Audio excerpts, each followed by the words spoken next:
That sounds dreadful, doesn't it, Rose? And together with Rose and the rest of the team, we're all volunteers. We bring this to you for free. We've been putting on these conferences on an annual basis where we get to hear from experts and those with opinions from around the world to speak to us for approximately 10 minutes, and then we open up for questions from everybody. So, be you watching us live on YouTube, hello to everybody that we're streaming to at the moment, or those of you who have dialed into the Zoom, it is well and truly lovely to see all of you. Now, on the screen in front of you, you will see that we've got some lovely panelists. So we're going to be hearing from them over the course of the next few hours, because this year the topic of conversation is collaboration. So collaboration is something that I think many of us spend our lives trying to, well, not necessarily perfect. I don't know if you can ever perfect collaboration, but it's certainly something that we can improve. And so, what we're going to hear about today are from some lovely individuals. And I'm really proud to say that we have people dialing in from everywhere, from Australia to Manila to Ireland to South Africa to Namibia to England, etc. So, we've got people from all over the place who will be speaking to us this morning. And then later on today or tomorrow, depending on what time zone you're in, we might be hearing from some people in the Americas as well. So what's really great in terms of what we've managed to put together for you is a really diverse group of individuals from all around the world to share their thoughts, feelings, and opinions with regards to collaboration. But just to take a bit of a step back, how on earth did we get here? So where did all of this begin? I'm just going to share my screen and go to the website. So, yep, I didn't prepare slides. I've just gone and I'm being really lazy here and just using the website. So way back in 2020, this was when Rose and myself put together the first Responsible Raw Materials Conference. And you can see all of this here listed on the website in responsiblerawmaterials.com, something that I've just put in the chat to everybody so you can come and follow along with me here. And what you can see here is that the mission of Responsible Raw Materials really is to learn from one another. It is to act as a convener of people who are passionately interested in the world of raw materials, and perhaps have very different thoughts and opinions on it. And so something that's really interesting is in panels and in conferences that we've run in the past, we've had individuals and groups of people who typically wouldn't necessarily find themselves in the same conferences. So that opportunity to listen and to learn from one another and also challenge one another in a respectful way is something that's really exciting with regards to responsible raw materials. So what you can see here on our homepage are some of the highlights from previous years, from the previous conferences that we've had, and we'll let you go in and explore all of that. But just to talk you through some of the previous conferences that we've run, so you can find all of those, surprisingly enough, in past events. So back in the depths of 2020, this was when Rose and myself, we decided to run not just one day's worth of conference, but yes, Rose, we ran 5 days worth. We must have been quite excited by it at that point in time. And we had I think we had about 70 talks from people all around the world. And you can go and trawl through all of those talks here. So look at all of these wonderful people. And basically by clicking on their name, that will take you to the page. Oh, there we go. Oops, that page can't be found. That was a good start, wasn't it? Never do a live demo. That's what we've just learned there. But usually you could be able to click on that name and that will take you to the person's talk and what they spoke about. So back in 2020, the topic of the conversation was, what do we actually mean by responsible raw materials? That went quite well, apart from obviously that link being broken. And so we ran another conference in 2021. And the focus of the conference in 2021 was all about the ESG, or the Sustainability Toolbox.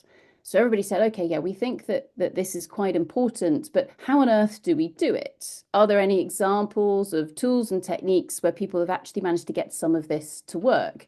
And of course, the answer was yes. And not only did we put together this little infographic that tends to appear all over the place in different conference talks, etc., But we managed to put together a conference there, and you can see again, lots of lovely people came and shared their thoughts and feelings with regards to different tools and techniques that could be used to make raw materials as responsible as possible and make sure that we were adhering to sustainability principles, etc. So that was back in 2021. Cycle forwards to 2022, and this is where we took a look at, okay, how could or should mining of raw materials be a mechanism through which we can unlock a just energy transition? And so we had talks here that included everything from what on earth do we mean by a just transition? Gosh, that is a rabbit hole you can get stuck in. But also, what is the role, or what could the role of mining be within it? And this is really interesting, especially when we heard from different people from around the world. So we've got Zach and Kambada dialing in from Africa, for example, today. And so that is very much at the heart, at the center of where some of these massive opportunities exist with regards to how do we make sure that responsible extraction and use of raw materials can be a key component part within the just energy transition. So again, you can see all of the wonderful talks that we put together with regards to that conference there that we ran back at the beginning of May, back in 2022. You can guess what comes next. It is 2023. And in 2023, we explored the concept of trust. And this was exciting because I think almost every conference that we tended to rock up to that came after this throughout the year had a session that focused in on trust. So this was very, very useful because it meant that we'd actually done a bit of homework here in terms of understanding how mineral value chains relied on trust in order to ensure that they were responsible as possible. And again, if I just scroll down here, you can see that we put together 6 sessions back in 2023 that all focused on different aspects of trust and what does that mean within this world of raw materials. And then if we come forwards to last year in 2024, we looked at choices and how actually it's really important for every single one of us to not only acknowledge that we make choices the whole time with regards to raw materials, but also respect that different people may make different choices. And this is all set against a backdrop of uncertainty. And so you can see here that the unofficial kind of subtitle of last year's conference was Risk in the Eye of the Beholder. So what does that mean? And we made this little map or this little board game that we use to help us understand, okay, so what kind of choices might you face if you've got something to do with raw materials? And this could be if you are coming from the direction of policy or perhaps government, all the way through into being a community that might be located on top of some nice juicy rocks that might be in the ground. So what kind of choices might you face all the way through into if you are an explorer or an operator or other people that are involved in this ecosystem of stakeholders who are all very interested in raw materials. And again, we can scroll down to the bottom there and you can see some of the lovely talks that were put together with regards to that. So if you're looking at this thinking, wow, there must be hundreds of talks that are available there. Yep, absolutely. If you go to the talks tab, you can then start binge watching as many of these talks as you like. The first batch that we've got here, there's nothing in them at the moment other than people's biographies. So if I go and click on Sandra or Sandy's, you can see there's a little biography there for Sandy. This is going to become replaced by her video once she's done it, but she hasn't done it yet. So watch this space, depending on how quick the editing team, this will likely be up and ready by Thursday. But if I go zooming back into the talk space, or perhaps if I click on search, if I search for Zach, and again, I haven't tried this before, but I know that we've had Zach in the past. So the wonderful Zach Wood, who's going to be giving us a spiel later on today, you can see this is our holding place for Zach. Who has also been fantastic and has given us a little bit of a biography and also an abstract. But if I go back to that page, you can see that Zach has spoken to us in the past.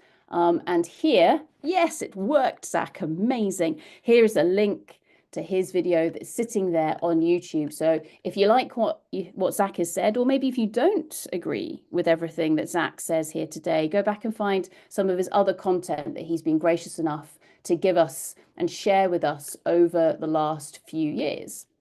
So there's lots of information that's sitting here on the website. Feel free to go and explore those talks, but also as well, make sure you come here to the 2025 conference. Now, with regards to this, obviously, those of you who are listening to us here within Zoom, it's lovely to see you. Those of you who are listening in on YouTube, fantastic. Feel free to hop between the two of them. And you can do that just by clicking on the watch live on YouTube, and that will take you to the YouTube channel. But to give you a bit of a more complete overview with regards to who we're going to be hearing from today, and amazingly, since I last went on this page, we've changed the image already. So this is a very much a live website. Well done, Rose and Joss and Aileen, for sneaking that one in. So today's session, as you can see here, our morning session, we start off with Sandy, who is dialing in from Perth, Australia. We then zoom over to Geneva, where I hear it's very sunny today. Is that right, Erica? So we're going to zoom over to Erica, who's going to give us an overview from the United Nations perspective. We're then going to head south down to South Africa and to Johannesburg, where Zach is sitting in his amazing office at the moment. And every time we hear from Zach, his background is slightly different. Zach always has not only an amazing bookcase, but also fantastic pictures on the wall behind him. So not only when you're listening to him, also keep an eye out for what has changed in Zach's background, because it's always amazing. We're then going to head to Ireland, and we're going to hear from John, who is going to take us through an inexpensive tool to leverage zinc discovery in Ireland. There's some great stories with regards to this, so that's going to be fantastic. We're then going to head south again. So we didn't map this out very well, did we, around the world? But I think it certainly shows the diversity of today's session. We're going to go down to Kambada. Are you sitting in Namibia at the moment? Excellent. We're going to go down to Namibia and to Kambada. I'm really excited with regards to Kambada's stories that she's going to be sharing with us. We're then going to hop back to the UK, and Mike is going to be sharing some insights with regards to some of the work that's going on at the University of Oxford. And then finally, we're going to head back to the same time zone where we started. A minute, I think, is what we agreed earlier on. And we're going to go back to Claire, who's going to be sharing some thoughts from the perspective, not only of herself, but also from the Asian Development Bank. So a really, really interesting lineup that we have for you today. As previously mentioned, if you want to hear more about that, please do feel free to click on everybody's names, and that will take you to their page here so you can learn more about those individuals. So I'm going to stop sharing for the moment. And finally, just before we get started, this is all about engagement, and it's also about collaboration between all of us who have dialed into the call as well. Obviously, you can hear and watch everything online at your leisure, but by dialing in and taking part in this on a live basis, it means that we can have those conversations, we can share our thoughts and our feelings, etc., within the chat. We would just ask you to all be respectful and constructive with regards to your conversation. If anybody is naughty or rude or nasty, you have been warned, because we do have mechanisms to deal with it. So there we go. Don't be naughty. Is that what it says in our code of conduct, Aileen, or is it a little bit more professionally written than that? Excellent. I think you all get the gist in terms of what we're suggesting there. So I'm sure that you are all experts with regards to this, but if you head down to the bottom of the Zoom menu that you can see along the bottom of your screen, for those of you who are dialed into Zoom at the bottom, you'll not only see that we have the chat enabled, but also the Q&A enabled as well. So feel free to pop your questions in. And the way we'll be managing this is I shall attempt to corral the questions and then pose them to our wonderful panelists, our wonderful speakers, as and when we have the appropriate moment. Also, at the end of this morning's session, or this first session that we do have room for a bit of a panel. So for those panelists who are still able to stick around with us, we'll then open up more broadly for questions, not only between yourselves, because we can obviously have that conversation with all of us that can see one another, but also bringing in additional questions, chatter, etc., from the webinar chat, and also whatever might be going on in YouTube.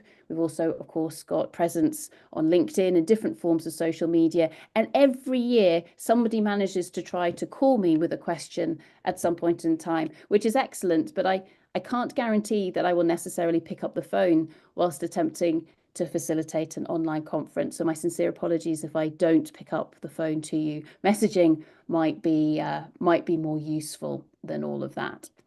So with regards to that, everything is being recorded. If anybody wants to have something edited or something removed from the recording, we can, of course, do that. But the edit will happen immediately after we finish each of the sessions to try and get as much material up online as possible. The final things to note, just before I welcome our first speaker of the day to the stage, who's going to be Sandy, and I know she's all teed up and ready to go with that PowerPoint, etc., because we're going to start off with a little bit of storytelling from Sandy, and then I'm going to waltz in with some questions for her, and we're very much welcoming questions from across the floor as well, so everybody else is welcome to come in. But I have two additional bits of content for you that you might be interested in.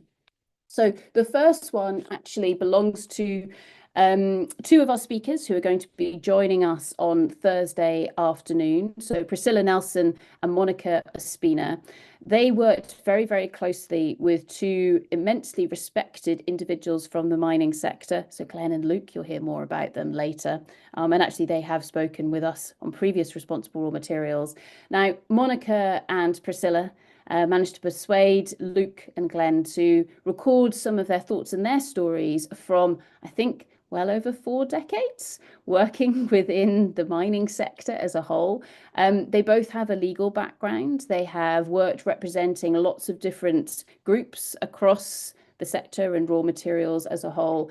And the exciting thing that they managed to do was they put together a podcast. So this podcast is called Mining Dialogues, and I'm excited to be able to share a little early glimpse of lots of the different episodes. We've just put that into the chat now, so you can go and get to that from their webpage, but also listen to it on Spotify, on YouTube, etc. But this is something where if you're thinking, oh, I quite like what I'm listening to, and if you can't find the right talks that you want to go to on responsible raw materials, the fact that Monica and Priscilla will be joining us on Thursday afternoon means that go and have a little look at the Mining Dialogues podcast, because there are some absolute gems in there. And also as well, in terms of reinventing the wheel, that certainly resonates loudly in my ears when I'm listening to this, because wow, they've done some amazing things across the world, and looking at how different areas of, say, sustainability and responsibility have developed over the last few decades. The root of a lot of those developments actually can be found within this podcast. So that's the first thing to share with you. And the second thing to share with you is on Thursday at 1 o'clock. So that's 1 o'clock UK time on the 1st of May. One of the projects that we've been deeply involved in over the last few years, it is a Horizon Europe and a UKRI research project called Vector. Part of Vector, one of the deliverables was to make a documentary. And that documentary is going to be released. So the premiere of it is at 1 o'clock UK time on the 1st of May. Interestingly, the last talk that we will have in Responsible Raw Materials just before that is from Gertje, who is one of the key social scientists within the Vector research team. And then the first session we're going to have in the afternoon on Thursday is actually a panel session where we get to speak to some of the TV producers who helped to make the documentary. So hearing about collaboration from a different angle. So if you are interested in watching that documentary, because of course, you can't get too much of this space. I mean, to be honest, you're all going to be tired of my voice by the end of the week, I tell you that. But if you're interested in that, feel free to go to the Vector website and sign up or be ready for the documentary. The documentary is only 28 minutes long, so don't worry, it's not too much pain to be able to muscle through. But it's very interesting because it's very much about diving into the perceptions of different people, different volunteers from across a cross-section of society with regards to raw materials. So there we go. Some extra bits of content for you, just in case you were thinking that hundreds of talks from Responsible Raw Materials over the last 5 years isn't enough. So with that, we have now hit 8:20 UK time. And I would like to welcome to the stage, and we'll start spotlighting you once you've started sharing your slides, Sandy. So I'd like to please welcome to the stage the wonderful Sandy or Sandra, who's dialing in from Australia. Now, Sandy and we first met actually on a call a little while back, looking at some of the wonderful research and opportunities within CSIRO. And I will hand over to Sandy to give more of a background to herself. But when you go to the website and you plug on her abstract and her biography, you will see that Sandra has a background not only in academia, but also in the world of industry and in government as well. Sandy, just so that you're aware, I think we're seeing the wrong display at the moment. So if we switch displays, then we'll be able to see the right version of the PowerPoints. Okay, I just switched them because I thought they were the other way. But there we go. How's that? There we go. Perfect. So everyone, please put your hands together for the wonderful Sandy. Thank you very much. Thanks very much, Sarah. So before I get into things, I'd like to begin by acknowledging the traditional owners from the lands that I meet with you from today. And for me, it's the Whadjuk people of the Noongar Nation, and pay my respects to their elders, past and present. I'm going to give you a bit of an overview today of some ways that we collaborate within CSIRO. So for those of you who don't know, CSIRO is the Commonwealth Science and Industrial Research Organisation. It's Australia's national science agency, and we do a lot of different types of science, if you like, within CSIRO, and I will specifically speak to you about what Mineral Resources is doing. Mineral Resources covers the whole value chain from discovery through to processing, and then reaching into the value add processing or manufacturing within CSIRO. Oh, and we're not moving. Okay, we are moving. Let's see if I missed one. Nope. Okay, so how do we operate? At CSIRO, because we're not a university, we're not a government agency as such, we're some sort of hybrid in between. We do fundamental science, but we also do applied science. So we do all the fundamental science that we do is we look at it with the lens of do we think that this can be applied in some way into industry or into government going down the track. So here's some examples of the types of people that we work with. So we work with industry, we work with universities. We build new companies, so by spin-outs, for example, spin-outs of CSIRO. We worked with Australian government agencies. And we get our funding, we receive our funding from all different types of places, including the Australian federal government, but also small miners, large miners, exploration companies, small and medium enterprises, etc. We're all about translating research into commercial, okay? And so I'm going to just go through this very quickly with you, and then I'm going to give you a few examples of where we've done that. So that storytelling piece, I guess. And to do that, we have to we've realised we have to be very agile in the way we do that. Okay, we can't have one model because one size it definitely doesn't fit all. The reason why we want to translate research into commercial is that that's where we believe we can get some of our big impact. If we can uplift, say, the pre-concentration of ore at a site. Or we can analyze gold in a better way, or extract lithium straight into a metal product, like, at site, then we're cutting out a lot of different steps. We're reducing, in the end, the amount of energy that goes into mining or extraction. And so it's going to be better for us environmentally and better for the community. So here's some examples of where we've done that. I won't go through them. happy to answer questions on that sort of thing. But when we decide what we're going to do, what we try to do is we try to be guided by data. Okay, so we in CSIRO as well, we have a group called Futures, and we have a look at what people need, what their expectations are, what they want. So here's a couple of sort of semi-recent reports. One's the Australian Attitudes Towards Mining. This is a sort of a vertical study that's been going on since 2014. There's been 3 studies, and we can see within this, for example, that Australians are getting happier with mining because they understand that we need mining for the energy transition, is what's coming out of that. But we also look at the where the opportunities are for CSIRO. Or for Australia, we don't want to reinvent the wheel. We may not be best placed all the time to do certain things. It might be quicker, easier, cheaper to get to build in IP processes or get sort of information from other areas, regions of the world, or for other regions of the world to do things than it is for Australia to develop a new industry, for example.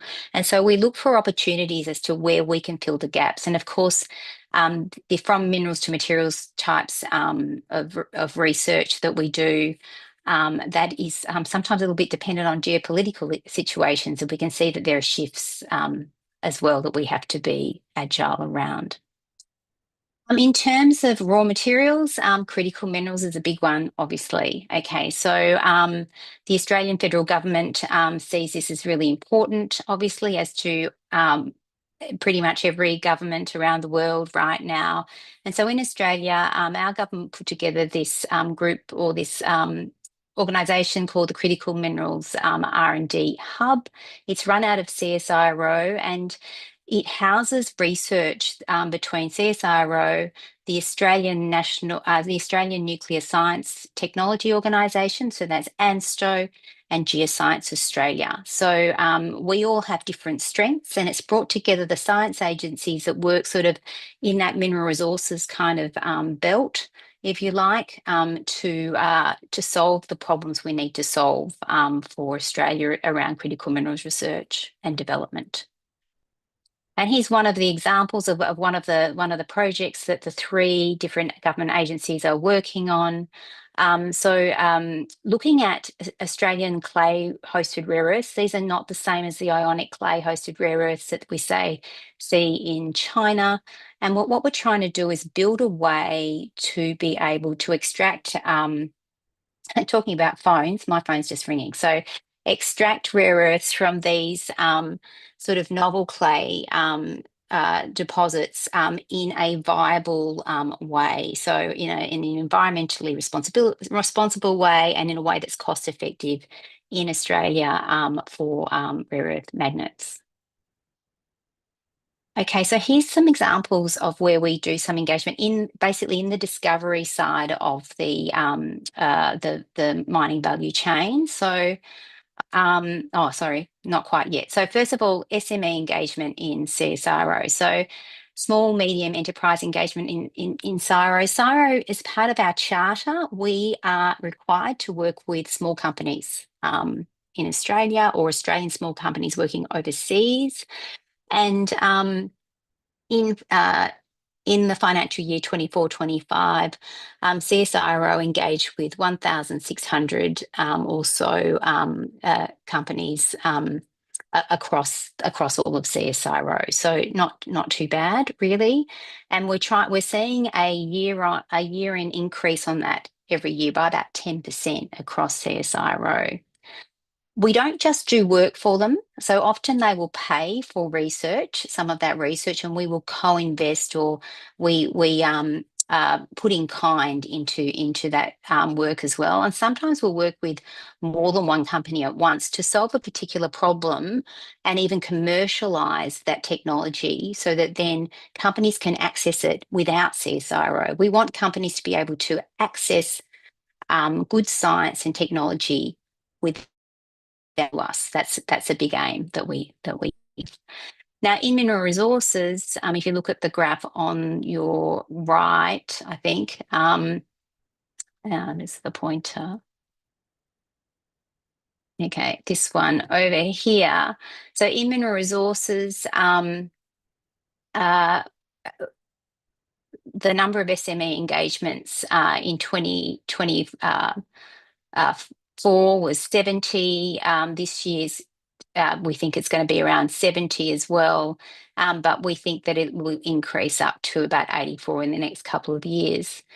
In CSIRO, we have a program called Kickstart, and what that does is it puts some money towards this work with small to medium enterprises, and in Mineral Resources.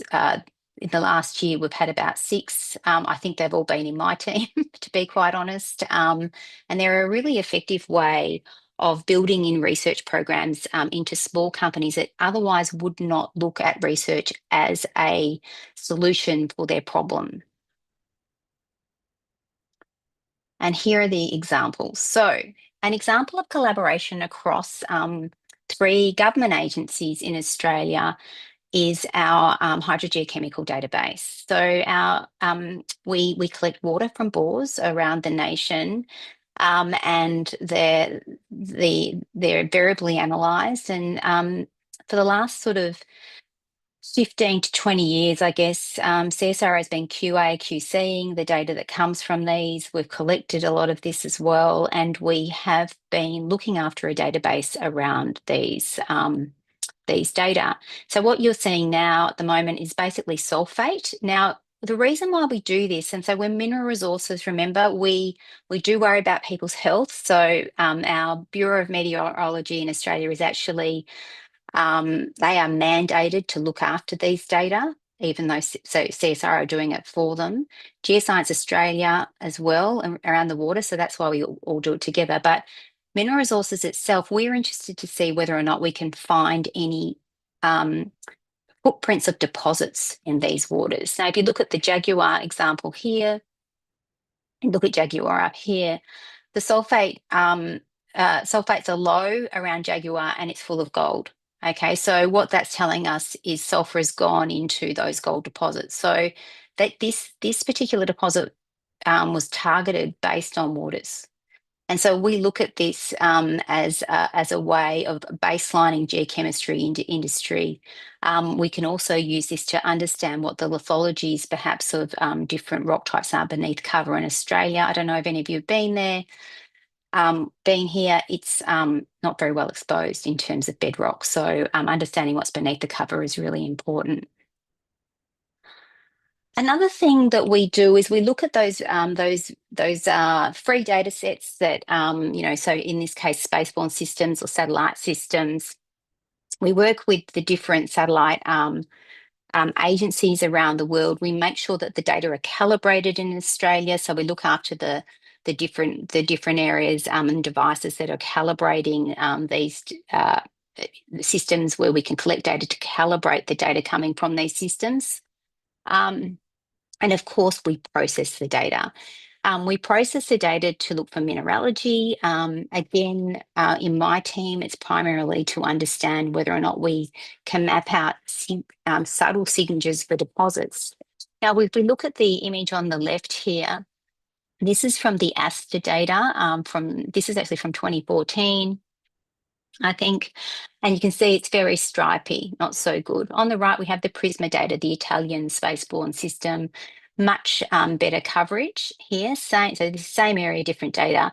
But in the one on the right, we can start to map out actual rock types. If we look at this region here in Western Australia, you can see the granites coming in through here, through this PRISMA data. So very, very useful. If we start to zoom in on some of these areas, we can actually see that the coverage is really quite good in some of these regions, and we're able to see the mineralogy, in this case chlorite white mica ratio, aluminium sheet silica abundance, and we can look at different wavelengths, and we know that different wavelengths around these minerals means different things in terms of alteration footprints around deposits. So we know that with the ASTA data back in the early 2010s kind of thing, that we know that the release of the national maps around ASTA actually led to companies finding deposits. And so now we're working with companies, and we are working with the state and the federal government agencies to produce seamless mineral maps across Australia, which can be used for agriculture, which can be used to track soil degradation, which can be used to look at areas of prone to flooding, etc., etc.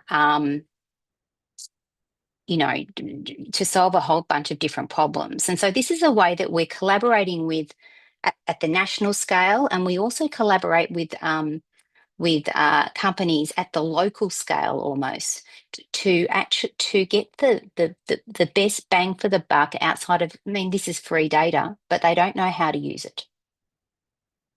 So I'll get to, at the end, I'll tell you how we're serving this so you can see what we do to get it out there. Another thing that we've done in terms of collaboration is another example is that we've worked with probably 50 odd companies now around, we work with companies to test a hypotheses that if you analysed the ultrafine fraction of soil in a particular way, you would get a better returns in terms of your geochemistry or more useful geochem analyses. And so this became our Ultrafines Plus technology, which we licensed to a small company in Australia called LabWest. LabWest has grown threefold, two or threefold since then, largely based around this technology. And what this technology does is it sees things that that your run-of-the-mill multi-element geochem on a soil sample that's from, say, 20 centimetres down doesn't see, essentially. So it's finding those anomalies that normally would be missed. But we weren't quite satisfied with that. What we also realised was that if we look at these pictures over here, these are sort of maps. We've taken the lats and longs off because the data are confidential from here.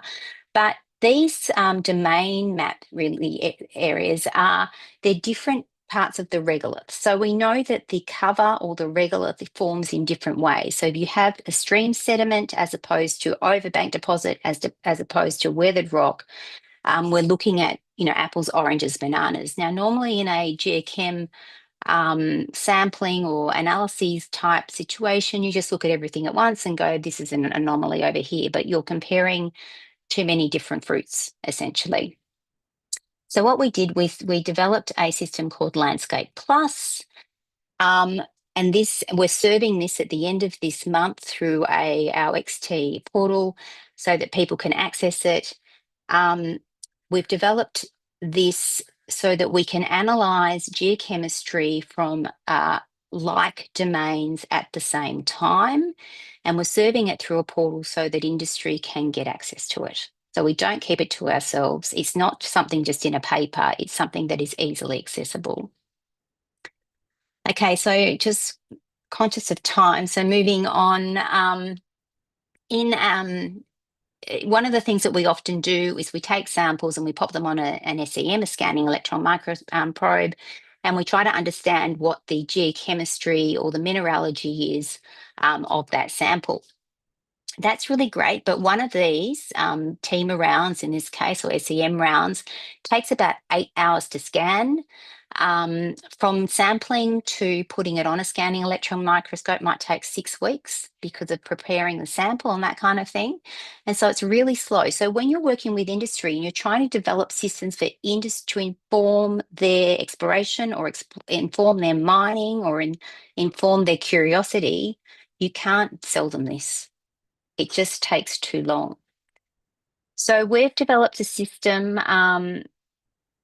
So what we've done is we have taken the training to your 60,000 SEM rounds and millions and millions of spectra, and we've trained laser-induced breakdown spectroscopy spectra or system to be able to read those and to be able to return on-the-fly mineralogy as you drill. So we haven't developed the machine. This is an Allomission machine. We've developed software. based on our knowledge and how these systems work. And so this is still in process, but this is an example where we have been collaborating with a company called Northern Star for 8 years. There were other companies involved as well, but Northern Star is a gold company in Australia in this case, and they have taken over quite a few of those other companies. As you can imagine, they're having a great time at the moment with the gold price. Now, if we look at base metals, one of the problems we're trying to find, say nickel in this case, is that we know nickel is hosted in orthomagmatic systems, but it's like they're like finding a needle in a haystack, often nickel deposits.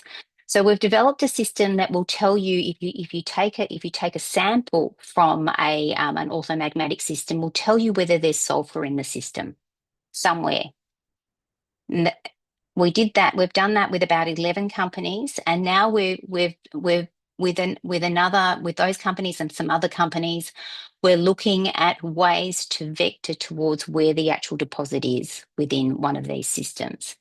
Now, we haven't commercialised this yet, but we are looking for possible commercial partners to take this out to market, because we don't want to keep it. We don't want to do this work. We need to get this into reality. And this is an example where those companies have taken a risk with us to collaborate around a technology.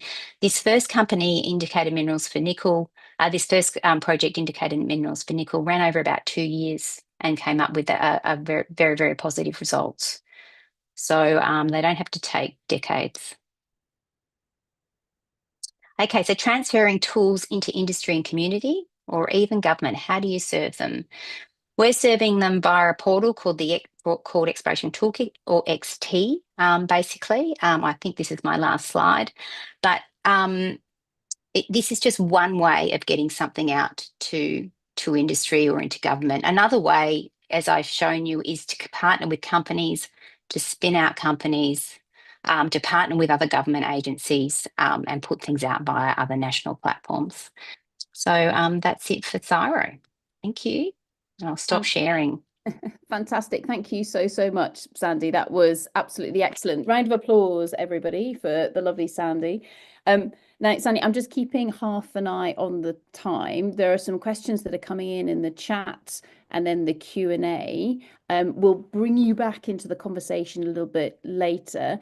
But what I'm going to invite us to do is, Erica, we're going to come across to you now. So if you have any buttons you need to click with regards to finding presentations, etc. Just while we're doing that, I think it was absolutely fantastic to hear what Sandy was saying in terms of how do you make that data available to people, I guess, and also how do you establish the partnerships and the trust with regards to those companies and people who may be wanting to spin out those commercial aspects with regards to the research as well. So next up, we have the wonderful Erica, who I know is just sharing her slides at the moment. Erica is going to be joining us from the beautiful Geneva, and is going to be speaking to us about some of the collaboration stories from the perspective of the United Nations. Everyone, please put your hands together for the lovely Erica. Beautiful timing, Erica. Beautiful timing. Over to you. Thank you, Sarah, and thank you to you and your team for putting this together. I'm really happy to be here and to meet everyone. And also, Sandy, thank you so much for your presentation. I got really excited because I come from a geological survey, and seeing geological maps and data always make me happy. So thank you for that. So I'm going to talk about collaboration in resource management, basically, and that's what we're dealing with here, responsible raw materials. And being at UNECE at the moment, I think it's good to think about why we're doing this and why it's important. We have a lot of challenges together that's not just for one country or one city or one company. It's global challenges that we need to solve. And the best way forward to doing that is not to do it alone, because then it can go in all sorts of ways and maybe contradictory ways, but instead to do it together. And by doing it together, you need to agree on what to do and why you do it. So a few things that the UN is really good at is to bring people together and find ways forward, identify the challenges and find ways forward to solve them. And of course, it's not perfect all the time, but without it, I think it would be even more difficult. So from 2015, when I think it was almost 200 countries that signed the global goals, there was a lot of work, of course, before we could end up with this list of 17 goals. And all that is collaboration between countries, but it's also a lot of collaboration between persons who have a lot of knowledge. And I think Sandy said that we're guided by data, and I think that goes for this kind of work as well. And with the data, also the experts on so many different things coming together and work with that. And then we also had, of course, the Paris Agreement, where also almost 200 people signed, and how to tackle the climate mitigation. Data shows us that climate changes are real. How are we going to deal with that? And after that, I think it became obvious to a lot of people. I don't think it was obvious to everyone before this agreement how this would affect the mining industry and all the people that are affected by the mining industry. But once the collaboration got started on this, it became obvious that if you want to replace fossil fuels, for instance, you will need other technologies, and you will need to have raw materials to create those different technologies.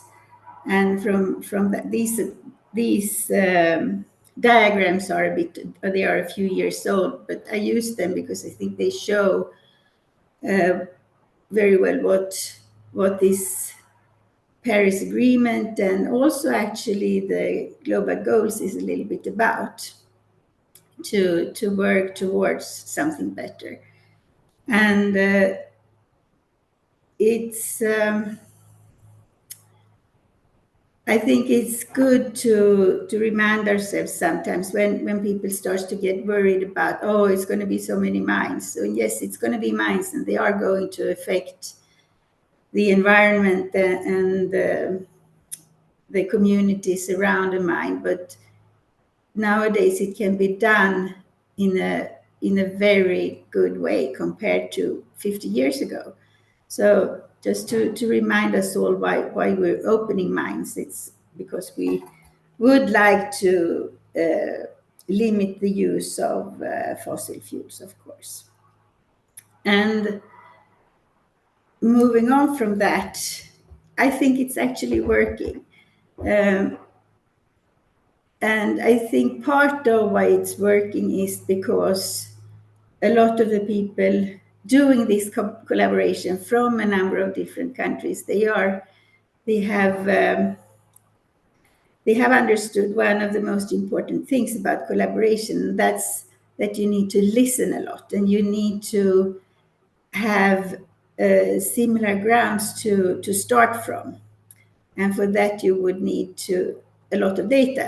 And that's why I showed you this picture, because it actually shows that things are changing, but it also gives a common platform to understand what's going on. I don't know if you see my pointer here, but the diagram on the left shows the electricity generation mix for different regions and also the global mix. And for all the regions, you see a quite big part of renewables and nuclear, and a smaller part of oil and coal, which is just it gives us a glance at 2024. We have also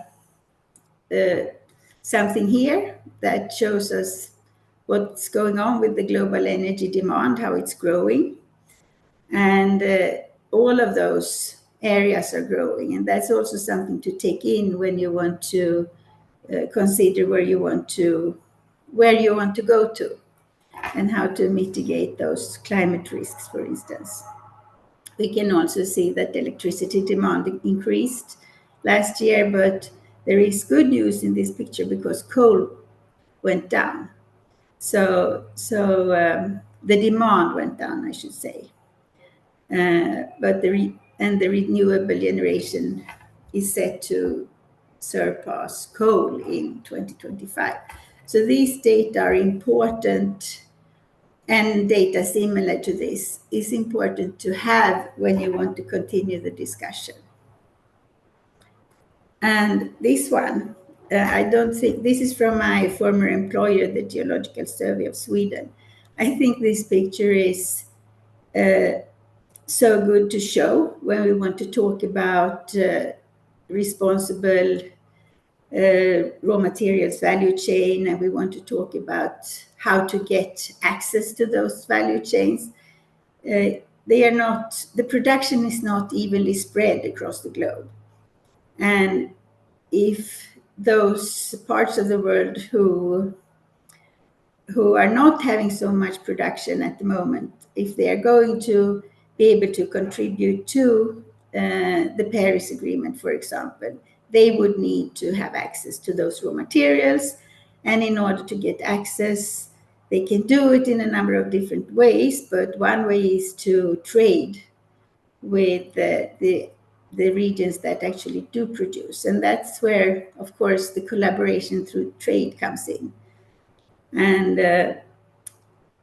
if you don't collaborate, you won't be able to sort of move the raw materials to different places where they are needed.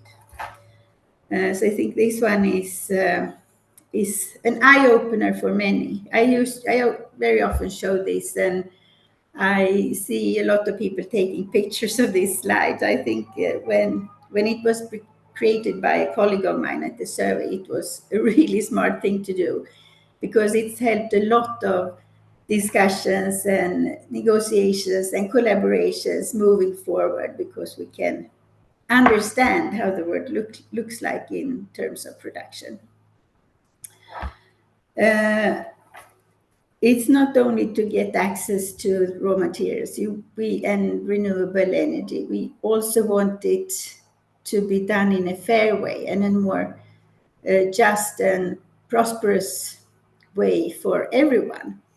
And that's why the UN Secretary General created this panel on critical energy transition metals or minerals. And that's, of course, also a huge collaboration across the globe on and between different countries on how this is to be done. And these people came up with, and it was my colleagues were involved, but a number of different UN bodies were involved, but also experts from all over the world came up with principles and ways forward to handle this on a global level, through a lot of discussions, a lot of sharing of knowledge and information between different stakeholders. And this is what these are tools that UNECE provides and they have been there for the one on the left. UNFC has been there for something like 20 years. The one on the right is a little bit newer. But these tools are also ways of classifying different projects. It could be mining projects, recycling projects, it could be renewable projects, in order to get an overview and to manage your resources in a more efficient way, but not only efficient in terms of production and economy, but also in terms of the socioeconomic and environmental aspects. So they are also classified in this diagram, and by doing that you can also analyze how is your system working? Do we need to improve some regulations? Do we need to improve permitting processes? And in order to do that, we also have UNRMS, which is a tool that provides guidance on governance, on policies, legal and regulatory stuff, and institutional and stakeholder aspects. So this package of things is something that is also very helpful in moving forward on this. And only by meeting with people, working with this, you get a broader understanding about what's going on in your own country, what's going on in your region, and what's going on globally with these. By using these tools, and you meet and you discuss, and how do you apply it? How do you apply it in your jurisdiction? So there is a lot of learning and sharing going on just with these two tools. And they are actually nowadays applied in the European Commission's or European Union's Critical Raw Materials Act, but also in on the African continent with UNFC AMREC, which is a system for sustainable management across Africa. And it's interesting when you talk about to achieve those. It's really big achievements to have the Act and the AMREC Park established in those two regions, and it has been a lot of collaboration, of course, before that could happen. But something that I learned when I was part of the negotiating team for the Critical Raw Materials Act, and all the member states met and we discussed, and something that I was actually quite impressed by all those people who were there to negotiate was their ability to listen and learn and take in from others. I think listening is a key aspect in collaboration and in moving things forward. And I think what was like a receipt on how well that negotiation worked was that it's the fastest negotiation that's ever been done in the EU. And it was done during the Swedish presidency. And we thought when we started this that this is going to be so difficult because nobody wants mines, nobody wants mining. Even recycling is a challenge. But because of the awareness between the member states about how important this was for EU and for the whole European region, it actually went really smooth. And every country contributed with knowledge that they held. If they don't have mines, maybe they are good at processing or they're good at recycling. So they shared knowledge about that. And this really pushed the whole thing forward in a very speedy way. And you're going to hear more about the African developments from my colleague Harry. I think he's in the afternoon or on Thursday. So you'll hear more about that. But that's really impressive work that they have done. And the work continues. I think it was last week, world leaders met to prepare for COP30 in Brazil, and to reach out to different countries in the world to remind them of that it's time to renew the commitments that they did for the Paris Agreement. So that's also been preceded, of course, with a lot of discussions, and the discussions will continue going forward. And it's also important to remember in all this that now I've mentioned governments a number of times, but it's actually not only governments, it's also the industry and it's the local communities that are all going into this and contributing. And then it's also what Sarah started with, that we should be respectful and listen even also here. That's the only way to move this forward. So I think that's my last slide. Yes, thank you.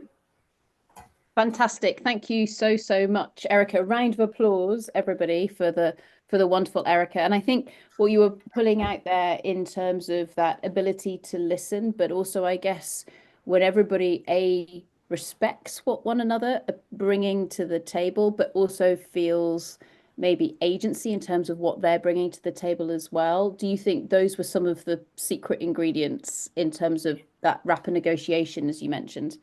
I think so. And I think for me, it was a new experience to be part of this whole EU community, but I was quickly impressed by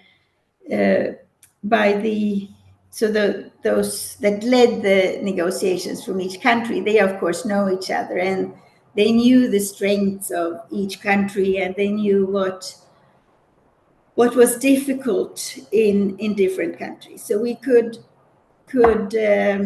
find a way forward with different issues. So I would say that in those negotiations, it was never a question about mining or recycling or these kind of issues. It was more, how do we make it work in a federal state compared to a non-federal state? Or how do we make this work in a country that actually doesn't have anything in the ground? How can they contribute? And how can we lessen the burden from them? For, some articles will put a lot of work to the member states if they have interesting geology, but that work shouldn't have to be done by a country that doesn't have anything. So it was these kind of things that were discussed. And it was also something that was discussed was, for example, local communities and indigenous people.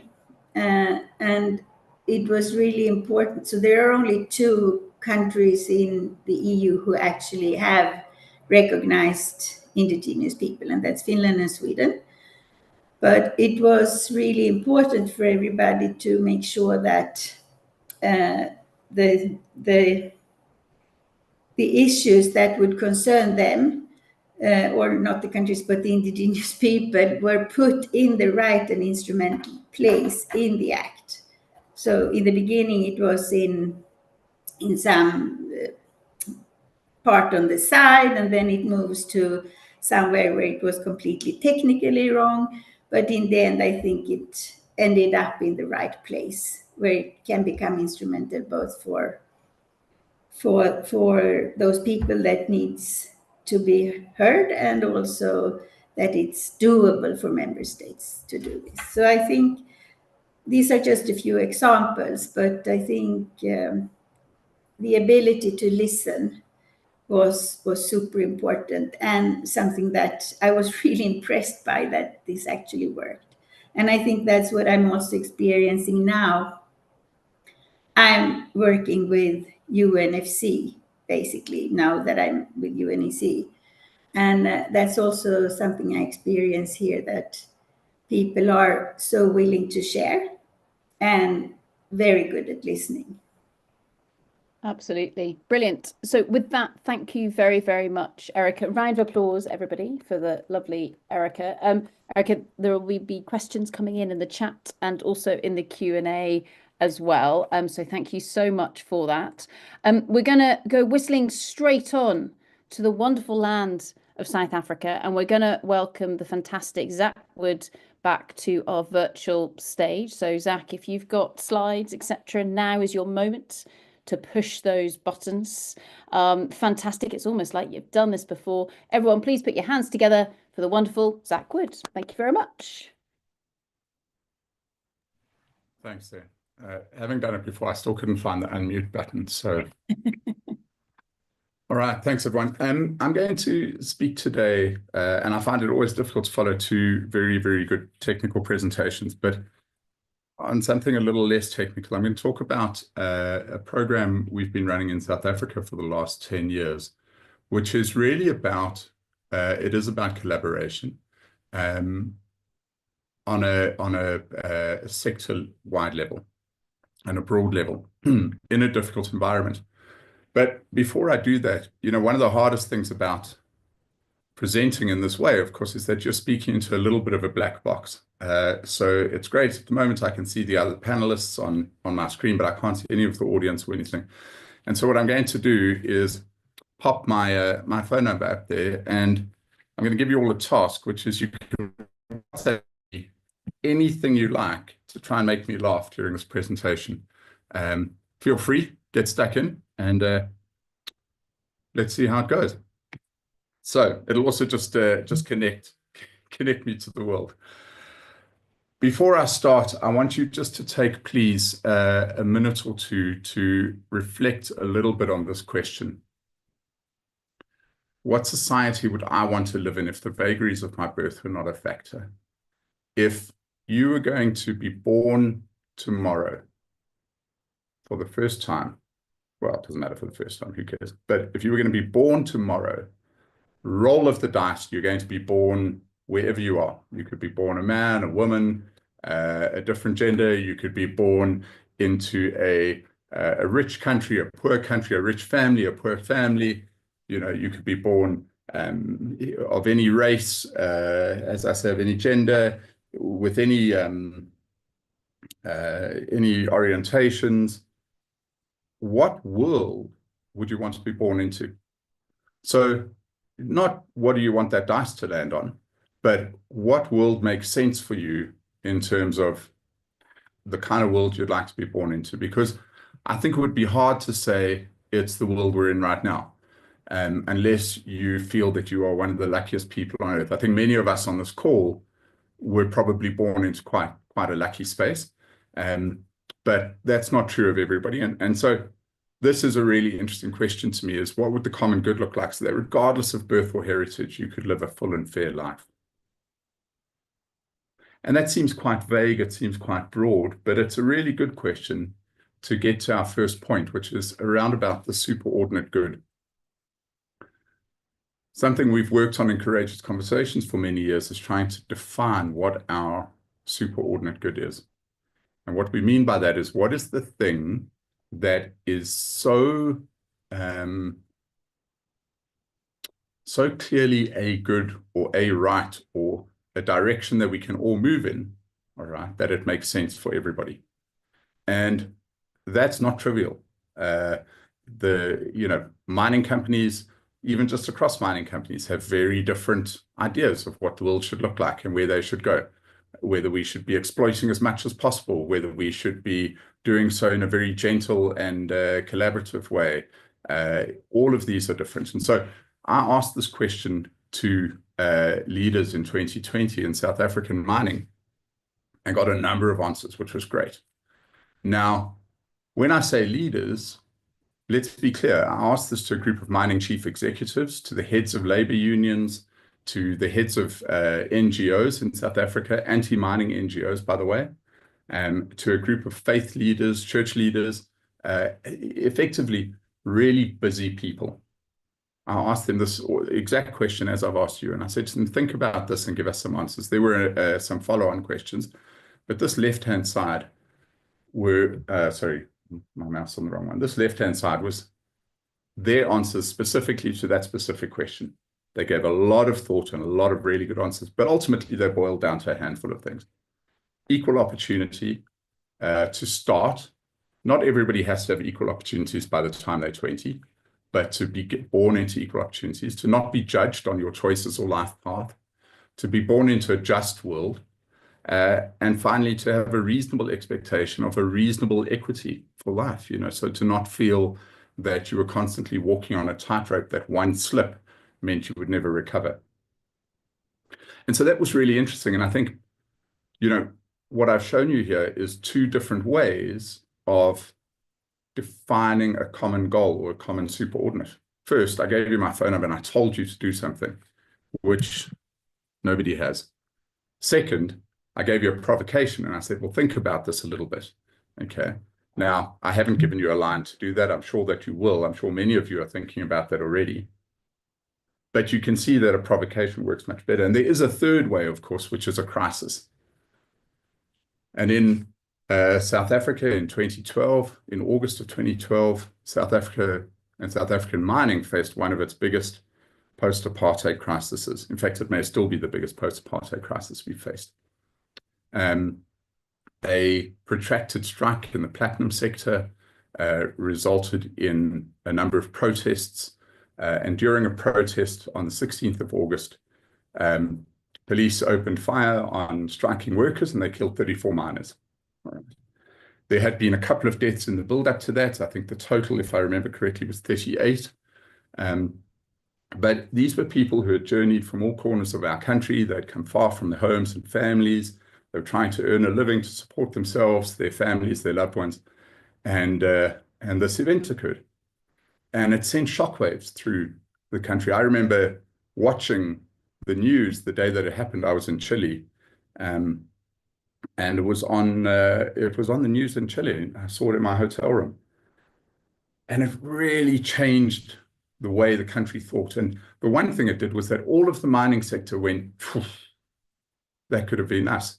And I remember speaking to one of the other platinum, this happened on a Lonmin mine, but I spoke to the chief exec from one of the other platinum miners about 6 months later, and he said, could have been any one of us. He said, Lonmin really got unlucky, but that could have happened to any of us.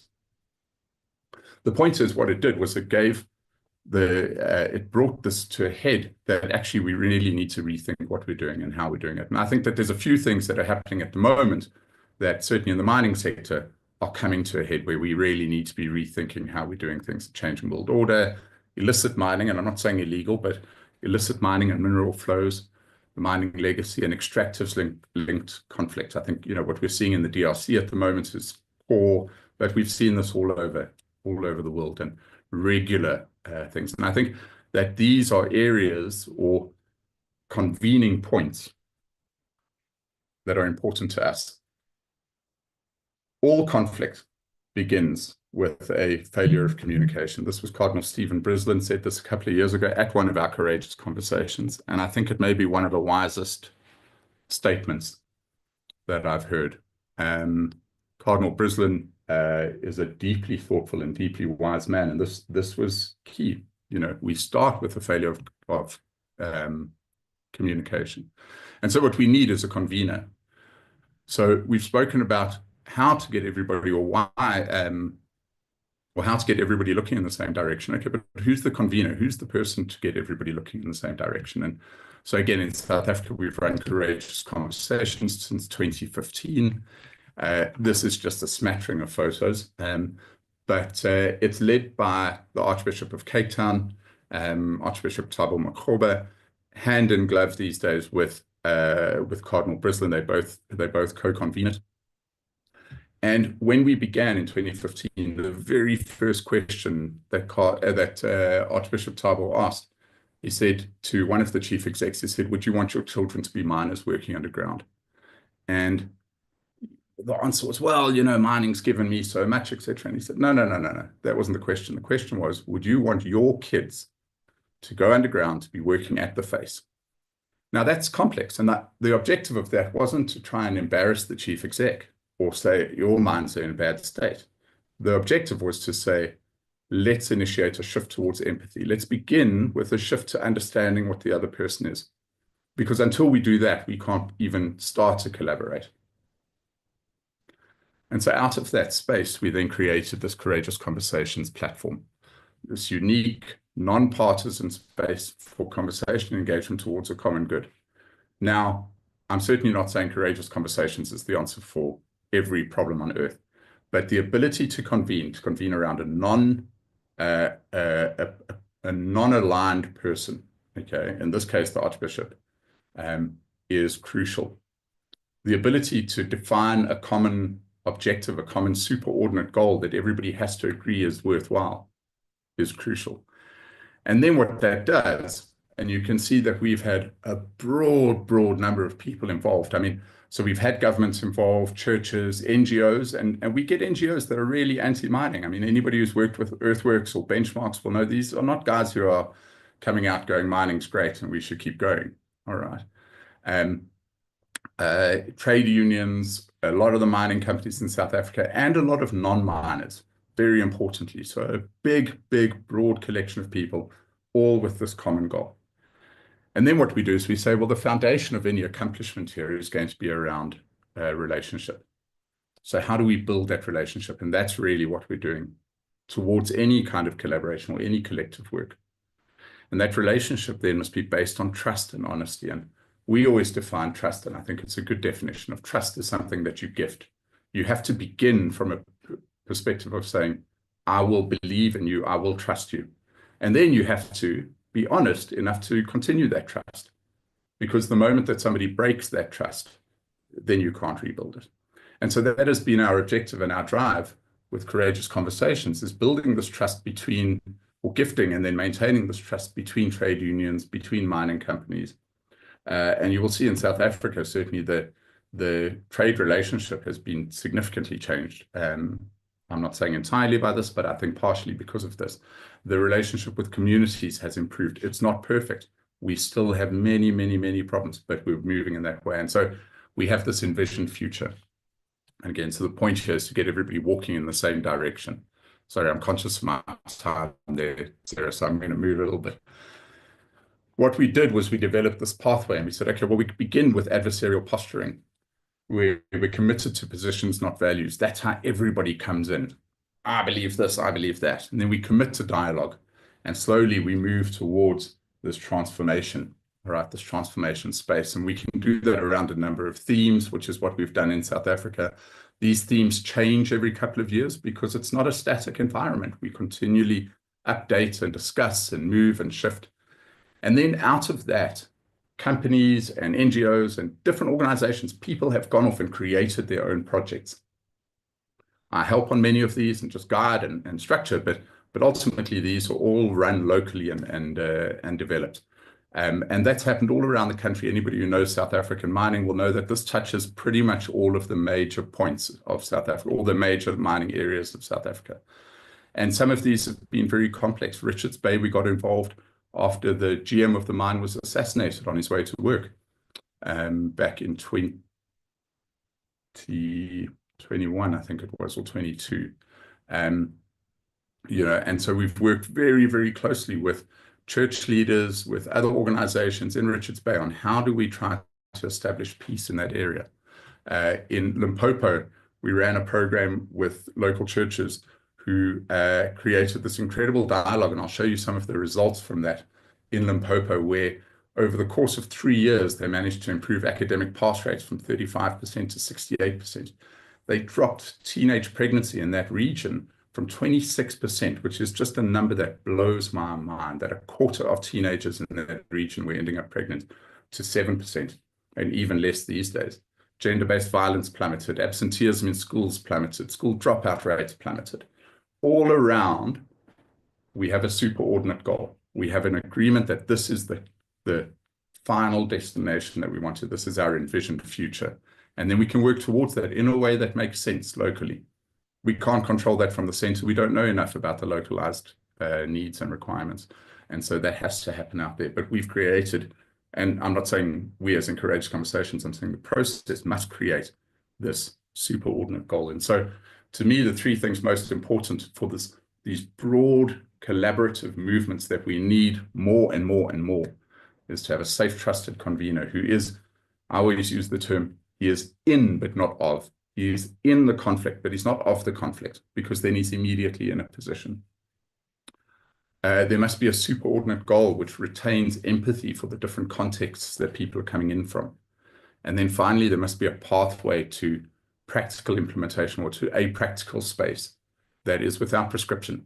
So when we all have a superordinate goal and we know we're all heading that way, go in your own way, go on your own path, follow your own direction. You're coming from different angles, but moving towards that ultimate envisioned future.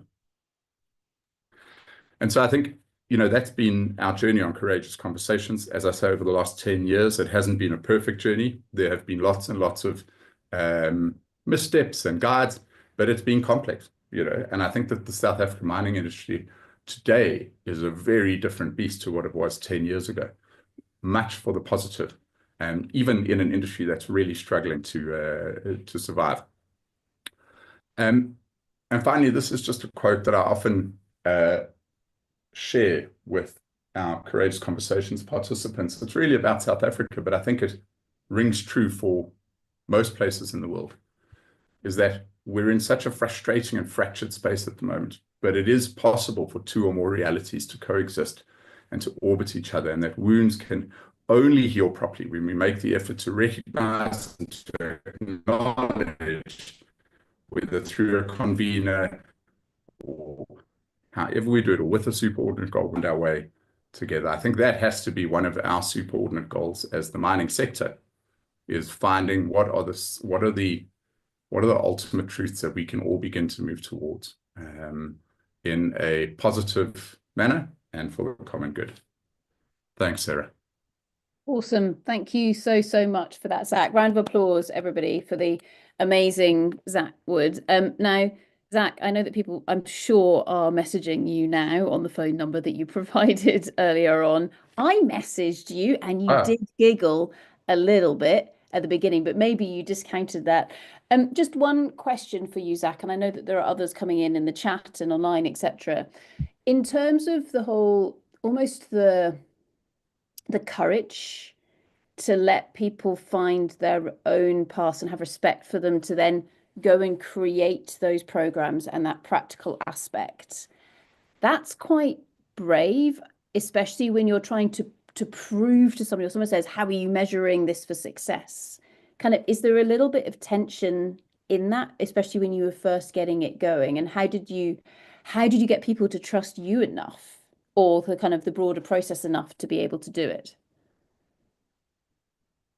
Good, great question. That tension always exists. And I think it's important that that tension exists, because I think it's partly how we hold each other to account. If we have entered into a relationship that says we believe we want to go in the right direction, then and we all agree what that right ultimate point is, okay, then we can all move towards that. A very, very good example of this actually was safety in mining. I mean, when I first started working in mining in 2006, I so vividly remember working with a company who had something like 75 fatalities that year. And they were like tapping themselves on the back and saying, well, we brought it down from last year. Okay. And then the mining sector in South Africa really got their socks together and they said, hang on a second, we're going to sort out safety. All right. And last year they had fewer fatalities than they've ever had. I think they were down at 42 across the sector, across the country. So, suddenly we had a superordinate good that said, that's the thing we're going to go and, really tuck into.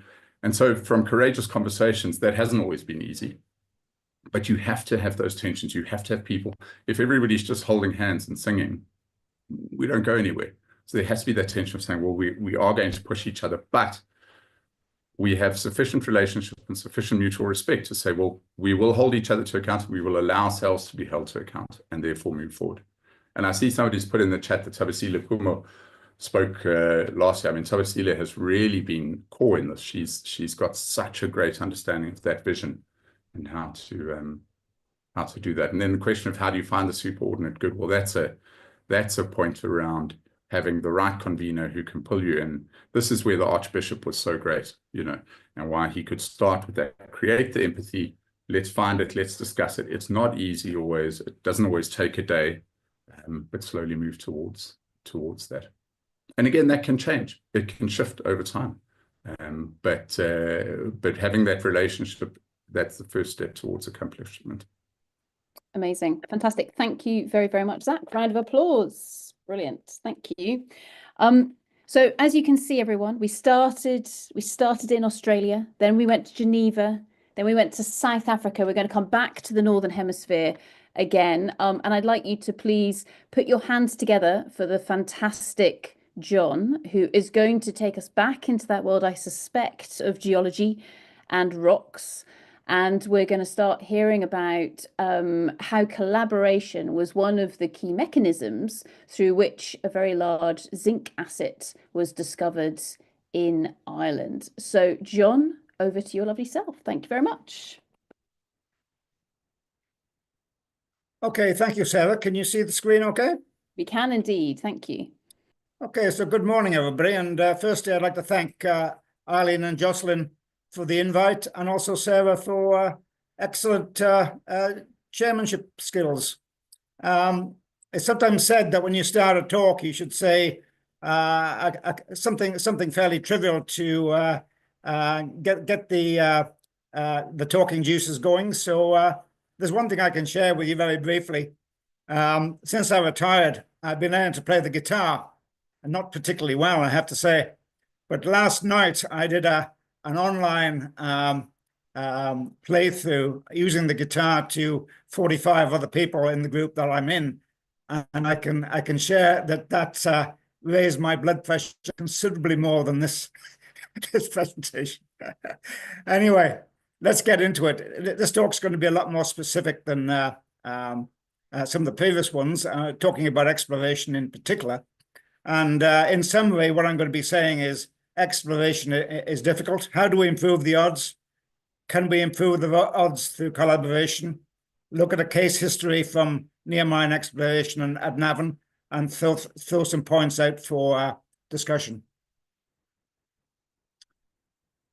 So it's a difficult task. If exploration was not difficult, metal prices would be similar to common building materials. So there's an often quoted hierarchy of the difficulty of finding deposits. You go from 10,000 anomalies to 1,000 targets, 100 prospects, 10 drill targets, and end up with a mine. Okay, that's all debatable and can vary, but that gives you the scale of the difficulty which we're challenged. We need to improve those odds. And please don't make the mistake that a lot of people make, that this is just a pure science-driven project. It's not just a question of using science to define the target and then finding the deposit. Not only do you have to get across those odds, but there's a whole world of non-geological information and hassle that you have to go through. Essentially, you have to get the cash, you have to get the confidence to support your justification for the cash from the investors. You have to have a sense of enterprise and confidence. You have to have experience, and there's a whole tranche of permitting and environmental controls and publicity, access and social license that has to be gone through, and a lot of failure until success. So essentially, you have a bucket of cash at the start, and then you have to start hitting those anomalies to find that mine. So how can we improve those odds? It's very important to note that you don't find that mine until you've got some drill holes into it. As they say, IQ gets you there and NQ finds it. So there's a lot of hard practical work that's required.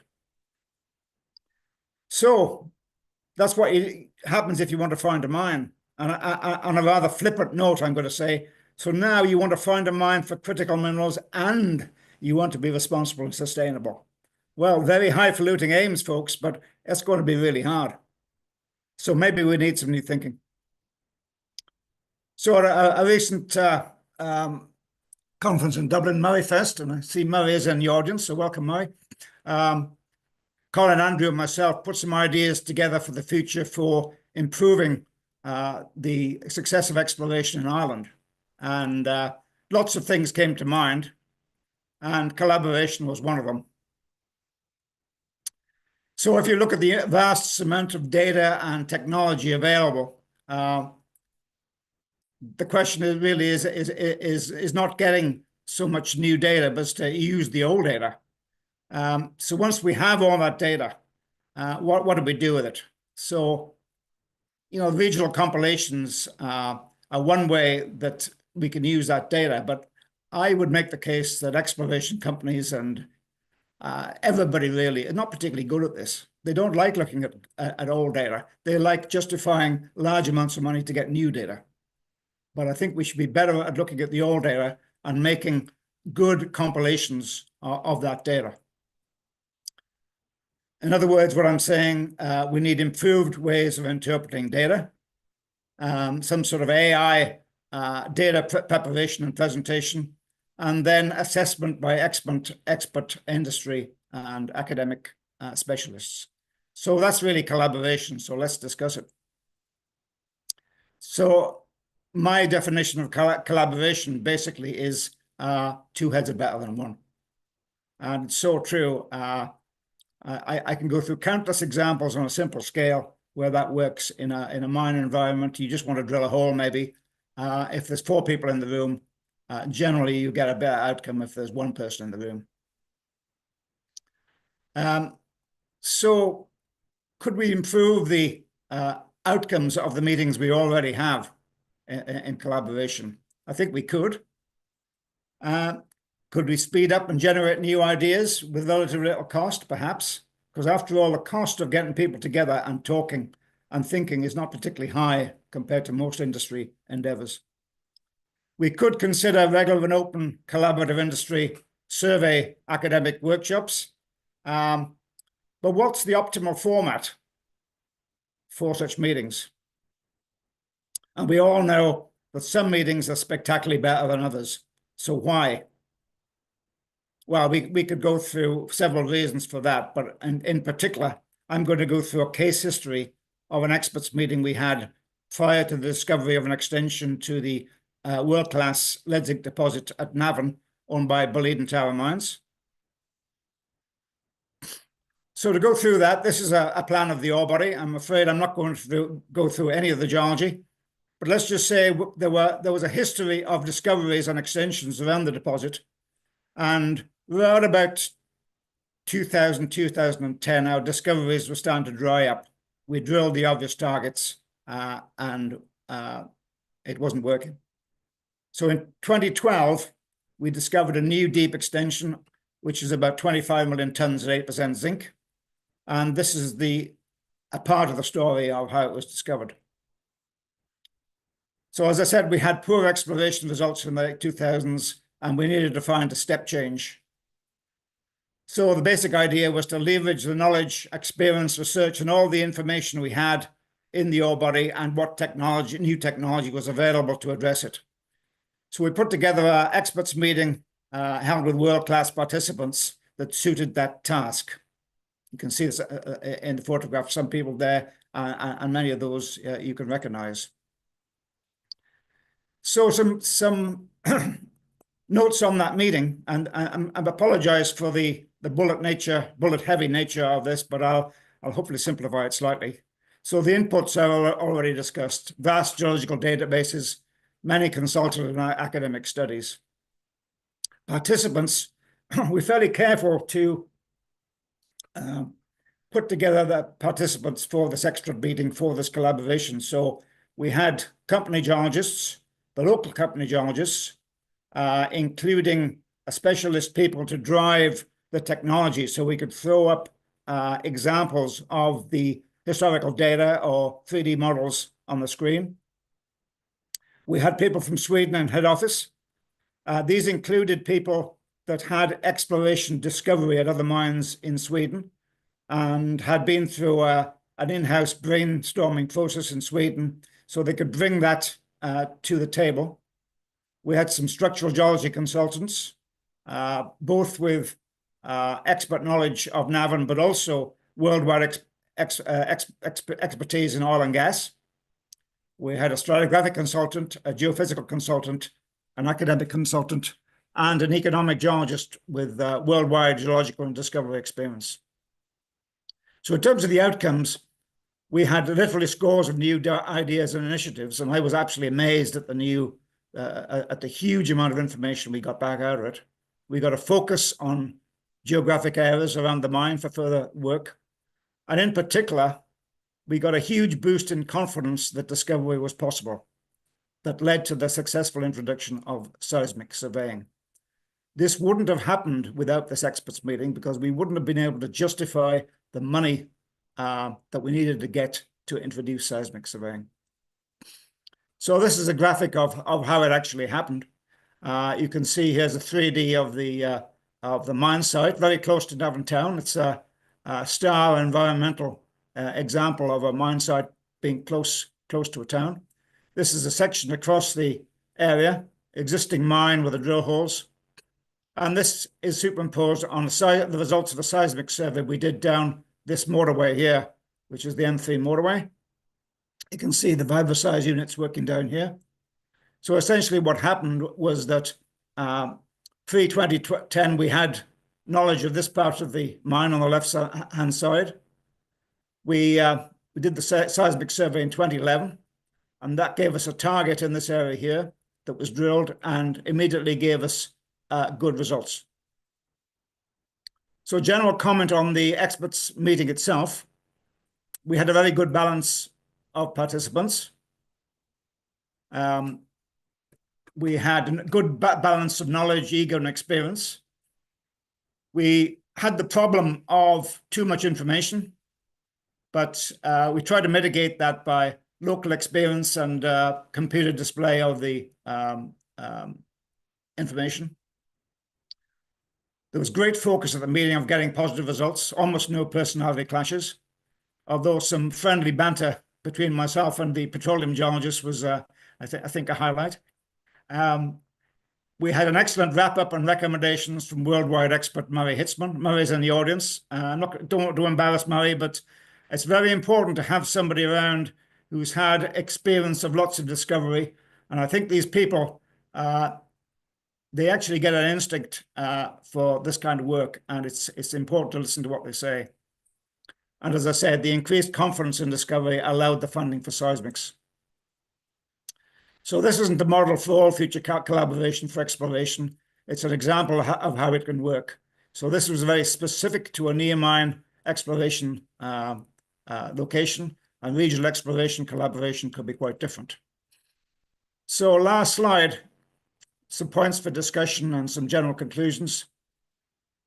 As I say, it's important to have the expertise of participants to match the targeting and to get this all-important thing of supporting the confidence to get funding. There's a mix of company experts, decision makers, consultants, academics, and I think it might be worth adding in some cases geological survey and those geologists involved in formal governmental licensing. I think such collaboration could take the form of something that wasn't a conference, not an in-house technical meeting, not an industry workshop. And I put down there, it's a targeted forum for collaborative effort, where attendees come in with the right knowledge and are able to work together. So some of those participants will have been working together on similar problems before the meeting, and some of the participants will be keen to continue work on the same problem after the meeting. So it's not a workshop or a conference where everybody arrives, has a good time, and then departs to the four corners of the world. There has to be some sustained work. So in terms of problems, confidentiality is probably the biggest problem for industry. And another problem that industry has is over robust control of discussion. I've been at lots of technical meetings in industry where we have consultants in, and suddenly you find yourself, and I'm going to blame myself for this one, but lots of other people are guilty. Suddenly you find yourself talking over the consultants, explaining why they're talking nonsense. We sometimes have to shut up and listen to other people in the collaboration. I'd make the point that the time payment for expert participation, which this needs, it needs a probably higher level of consultant remuneration than is the case at the moment. It's a fraction of the other exploration costs, so this is inexpensive. And finally, this isn't an original idea. I know some companies do similar things at the moment. They could probably fine-tune them. A lot of companies don't do anything of the kind.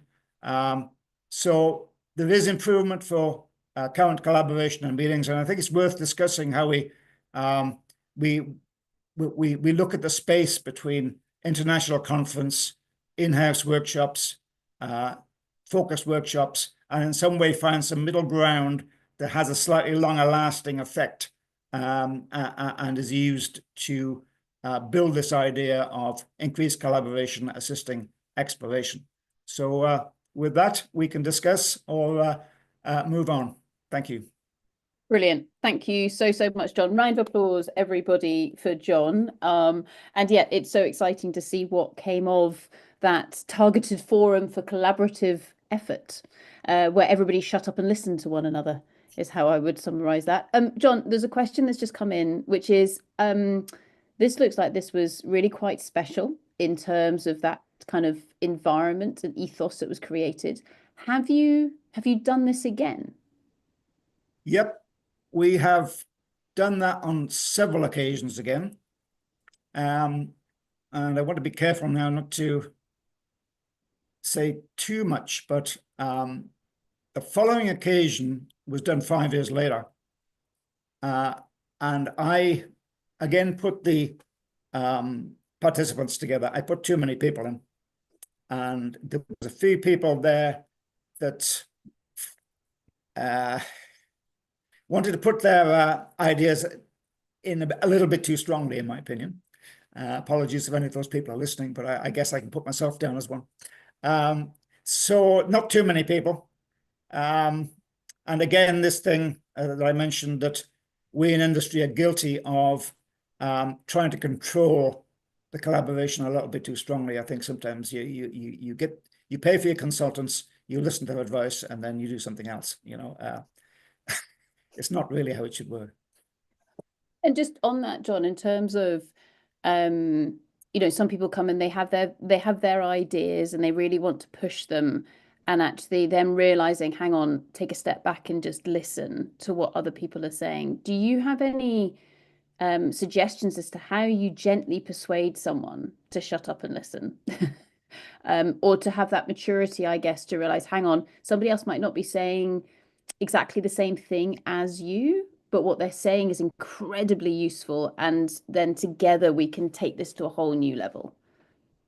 Yeah, it's very important to have excellent sharing skills, Sarah, and I wish I had your sharing skills.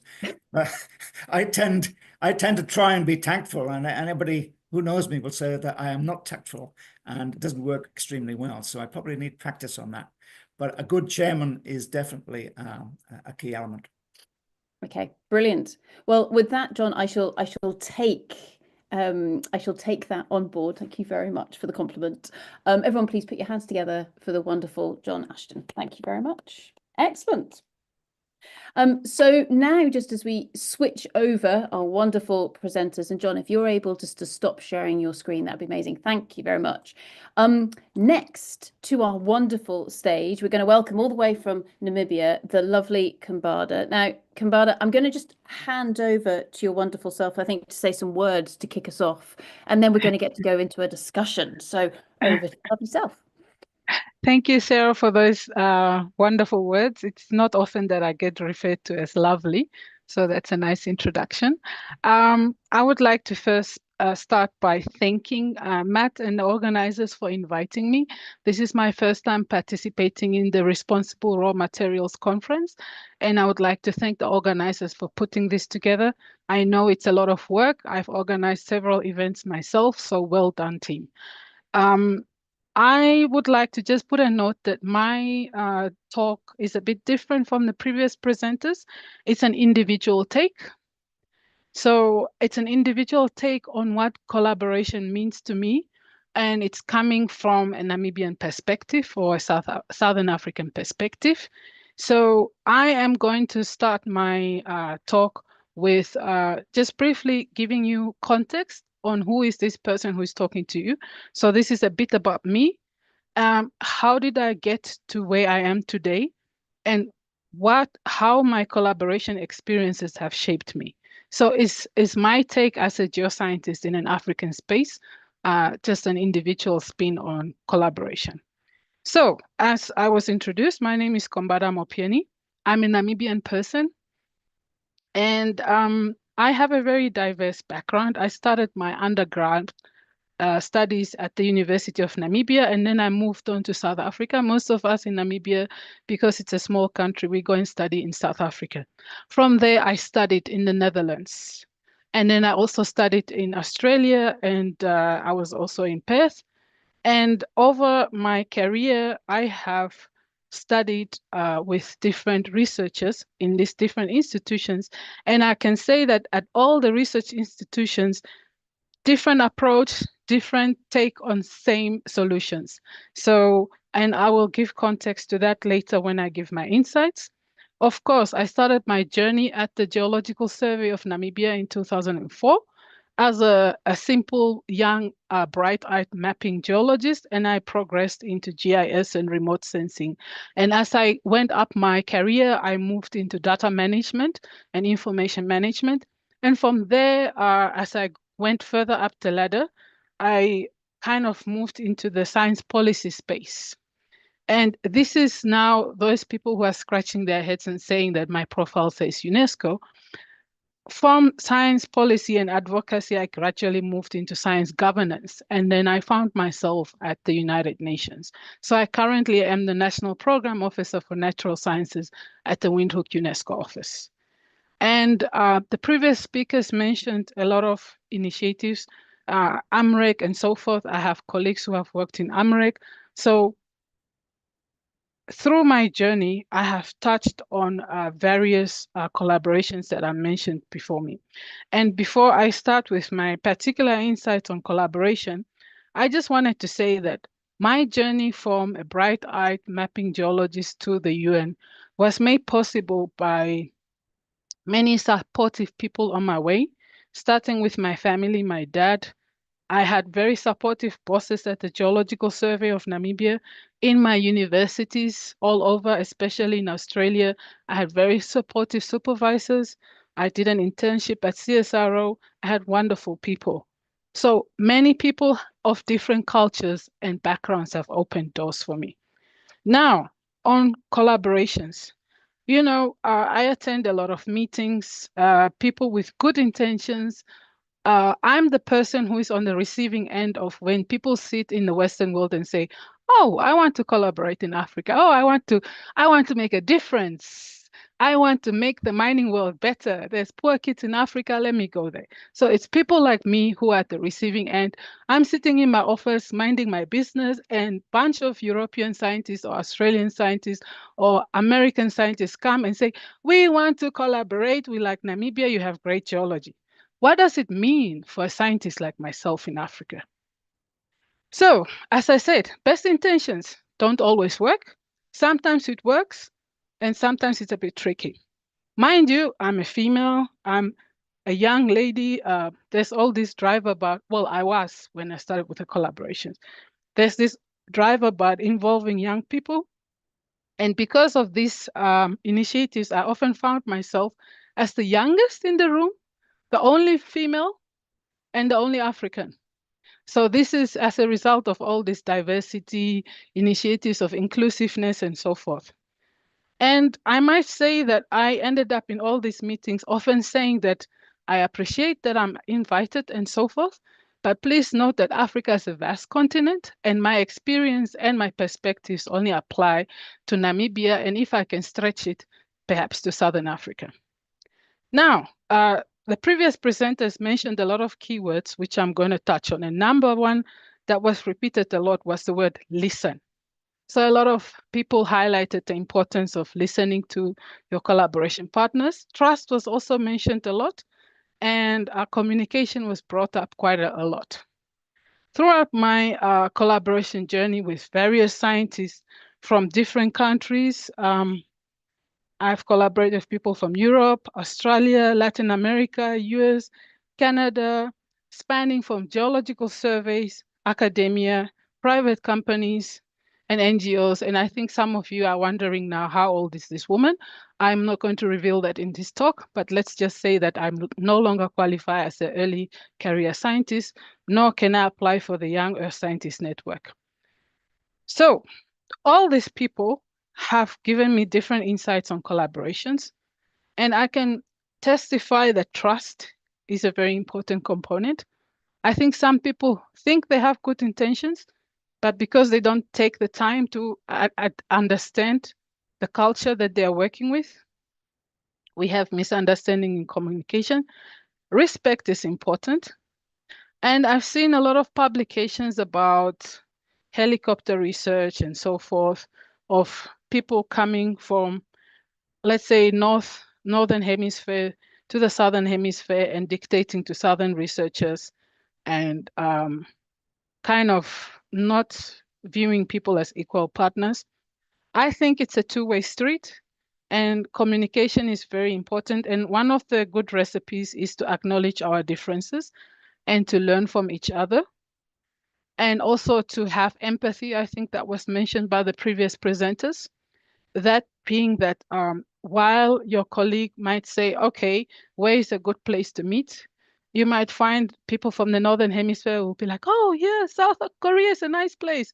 And then the guys from Southern Hemisphere are like, it's very difficult for me to get a visa to go there. I'm going to spend 6 months trying to get a visa while you are doing your research. Or, I need to get funding. It's expensive for me. And also there's been this dialogue about mining is not welcome, especially in the Northern Hemisphere. Some of you are having challenges that mining is viewed in a bad light. That is different in the Southern Hemisphere. Our priorities are different. Here, governments want mining because our unemployment rates are high. They need to find jobs. They still need to fill up their basic quotas when it comes to UN Sustainable Development Goals. So sometimes there's a mismatch when we are talking about what we want to collaborate and what is a relevant topic. And the biggest, I think, challenge or an opportunity that is still to be properly explored is I have met a lot of well-intentioned people who want to be inclusive, who want to bring diversity, but what does it really mean? We are coming from different cultures. So a person might have all these nice, correct words, but when it comes to work, they don't consider your culture. So for instance, for European scientists, you can be very direct on certain things, or maybe hierarchy doesn't matter. On my side, if we have a funeral, I'm not answering emails for 2 weeks because I'm organizing family funeral affairs that include 300 people. And on your side, you want me to give quick comments on a paper. So those mismatches, or for instance, on our side, when we start our emails, we try to be as polite as possible. We try to see how you are. If you tell me your cat died, I will start my email by saying, I hope your cat is well. But then when I tell you that my father passed away last week, you just go like, oh, XRF results are here. And then I'm like,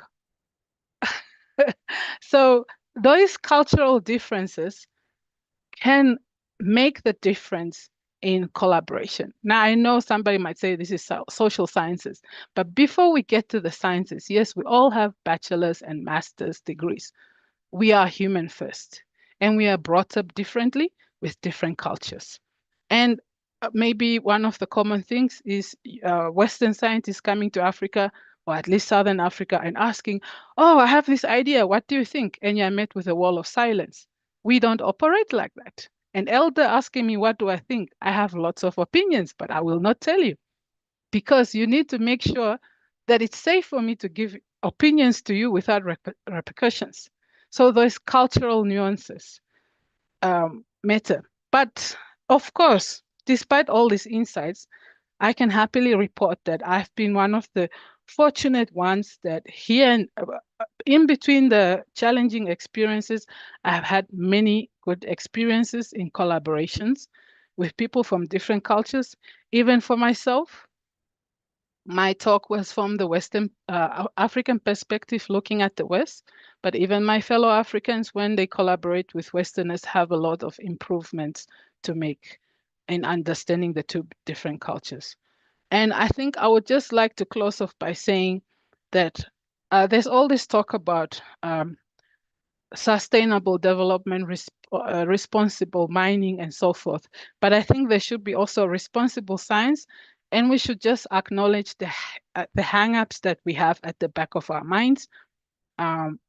I I think, and it's nobody's fault if you're not used to applying for visas, but just remember that your colleagues have to apply for visas. And just remember that just because you come from a culture where your funeral arrangements take 2 days, maybe the other person is dealing with a culture where it takes 1 month. Please take that into consideration when we are planning our project proposals, talk submissions, whatever. And also, I would just like to make a note. I didn't put an abstract for this conference because I think there was a misunderstanding in the communication. So I will blame myself. So I was supposed to ask the organizers clearly. I assumed that I was just going to present.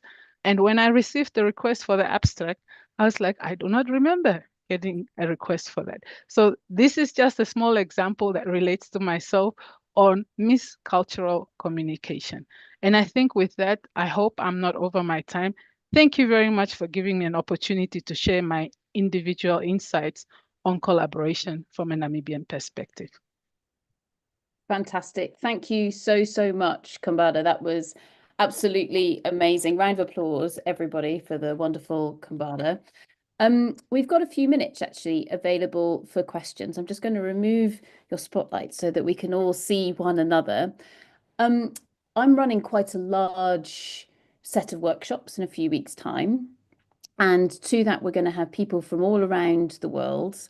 Kambada, in terms of trying to encourage people to share those aspects, I guess, of their culture and what works well for them in terms of collaboration, do you have any suggestions as to how we can get people to know one another and actually feel confident enough to almost ask those curious questions, to say, okay, what's the best way to communicate, or how do we work with one another? What do you have any suggestions to that?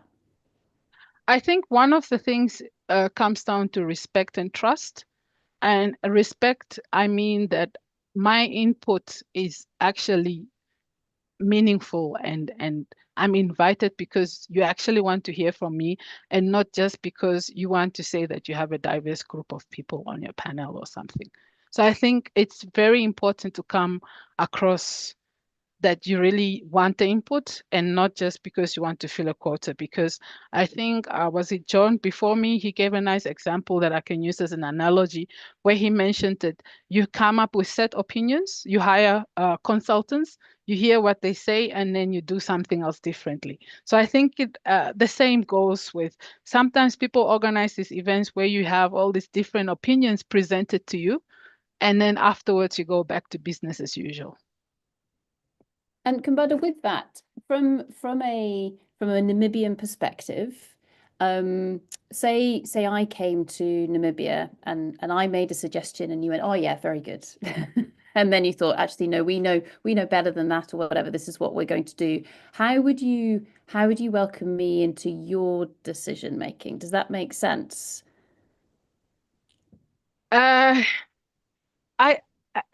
Maybe rephrase your question a bit differently. I'm not getting you fully. Yeah, no, that's totally fine. So I think it's a case of if I'm trying to understand how you would have that, or if you were facilitating that conversation, for example, what would be your natural way of doing it? And so I'm just a participant, for example, and you're convening and pulling people together. How would you be doing it from your angle? What would be a natural cultural way of doing it? Well, I mean, I would just be mindful, read the room, listen, and just take note of the different backgrounds that you have in your audience and on the panel, and just try to see when you think you're seeing red flags. I know it's not easy sometimes, but I think even if you make mistakes, as long as people can see that it's coming from an innocent space and you're trying your best to learn, you will be okay. So I think listening and learning is very important. Brilliant. Thank you very much, Kambada. There are a number of questions coming in. I've got one just quickly before we go on to our next presentation. And this might be a difficult one, but from your perspective, okay, do you have a favorite collaboration? that you really enjoyed being part of, or it led? I have several. Okay. I have several. I think the collaborations that I really enjoyed were the collaborations where, even though we came from different cultures, we all respected each other and made accommodation for each other's differences. And also the ones where there was genuine trust. The flaky collaborators, partners who you help out, spend a lot of resources, and they publish later and you don't know about it. No, thank you. So yeah, I think trust is very important because we are all busy. And if I give you my time and energy, I think we need to respect each other. Absolutely. Absolutely. Brilliant. Thank you very, very much, Kebada. Everyone, round of applause, please, for the lovely Kebada. Excellent. Thank you. Okay, so next up to our screens is the fantastic Mike Kendall, who is busy sharing his screen at the moment. But Mike, I suspect, is dialing in from somewhere near Oxford at the moment. So again, on this whistle-stop tour around the world, we're going to go from Namibia to England at the moment. Everyone, please put your hands together for the fantastic Mike. Round of applause. And Mike, you're on mute at the moment, but I'm sure it will come off soon. Great, thank you. Can you see my screen? We can indeed. Thank you very much, Mike. Great, well, thank you very much for inviting me. It's been really actually interesting set of talks, and lots of these different viewpoints and stuff are really useful. Anyway, what I'm going to talk about is essentially, it's a new program. Well, I should introduce myself first. I'm a geophysicist at the University of Oxford, and I'm currently the head of the Department of Earth Sciences. But I'm also founder of a new program in Oxford called Oxford Earth, and I'll go on to explain what that is in a minute. But a lot of this goes back to, how do we look at equitable and sustainable access to resources that we need for achieving net zero. Let's see if I can just get my screen to move on here. And so many of you probably will have seen these sort of infographics, which just basically show what sort of technologies are needed for the energy transition and achieving net zero. And a lot of these are renewable energy. So that the technologies across the x-axis, if you like, and then the vertical axis are examples of different minerals and critical metals that are needed. And so in all of them, you can see we need a whole lot of steel. But things like copper are in huge demand. In fact, we need more copper in the next 25 to 30 years than we've ever consumed as human beings. And then you get into other less familiar but very important minerals like neodymium, praseodymium, used in wind turbines, that sort of thing. And so this raises all sorts of interesting questions and demands. We can recycle a lot, we can reuse and engage with the circular economy, but we are going to need a lot more exploration. And so some of the key challenges are, how do we supply these resources to a growing and energy-hungry population? How do we do this in an environmentally responsible way? And as we've heard about in a few talks already, how do we do this in an equitable way? And how do we manage a quickly changing geopolitical landscape? And that seems to be changing more and more quickly every day right now. And so to address some of these questions, we've established Oxford Earth. Earth stands for Equitable Access to Sustainable Resources for Thriving Habitat. And it's really like, there's a lot of discussion about what it takes to get to net zero and how we can manufacture low carbon equipment, technology, that sort of thing. But we seldom talk about where are we actually going to resource, where are we going to get the raw resources needed for this. So this new program is a cross-departmental institute. It covers 9 departments across 2 divisions. At any other university, that would be 2 faculties. And it's looking at how do we sustainably resource, how do we manage waste management in a whole range of technologies and industries, which I'll come back to. But it's an inherently a cross-disciplinary collaboratory approach. So we're looking at ethics, policy, biology, chemistry, law, engineering, economics, earth sciences. And a key part of it is really stakeholder engagement. How do we engage well with industry, policymakers, regulators, NGOs, and probably most importantly, the public.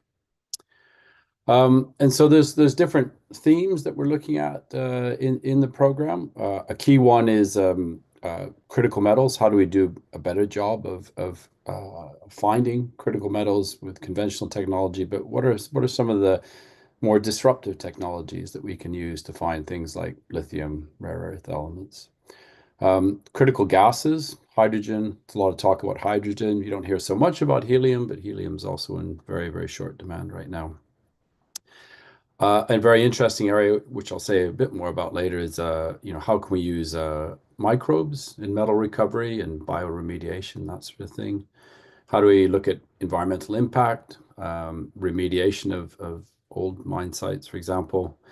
How do we engage with a circular economy, repurposing, recycling? And then, as I said earlier, history and ethics and social license are a really important component of this. And then finally, policy and regulation. So I'm only going to talk really about the top three of them to give you an idea of some of the projects that are that are underway in Oxford Earth.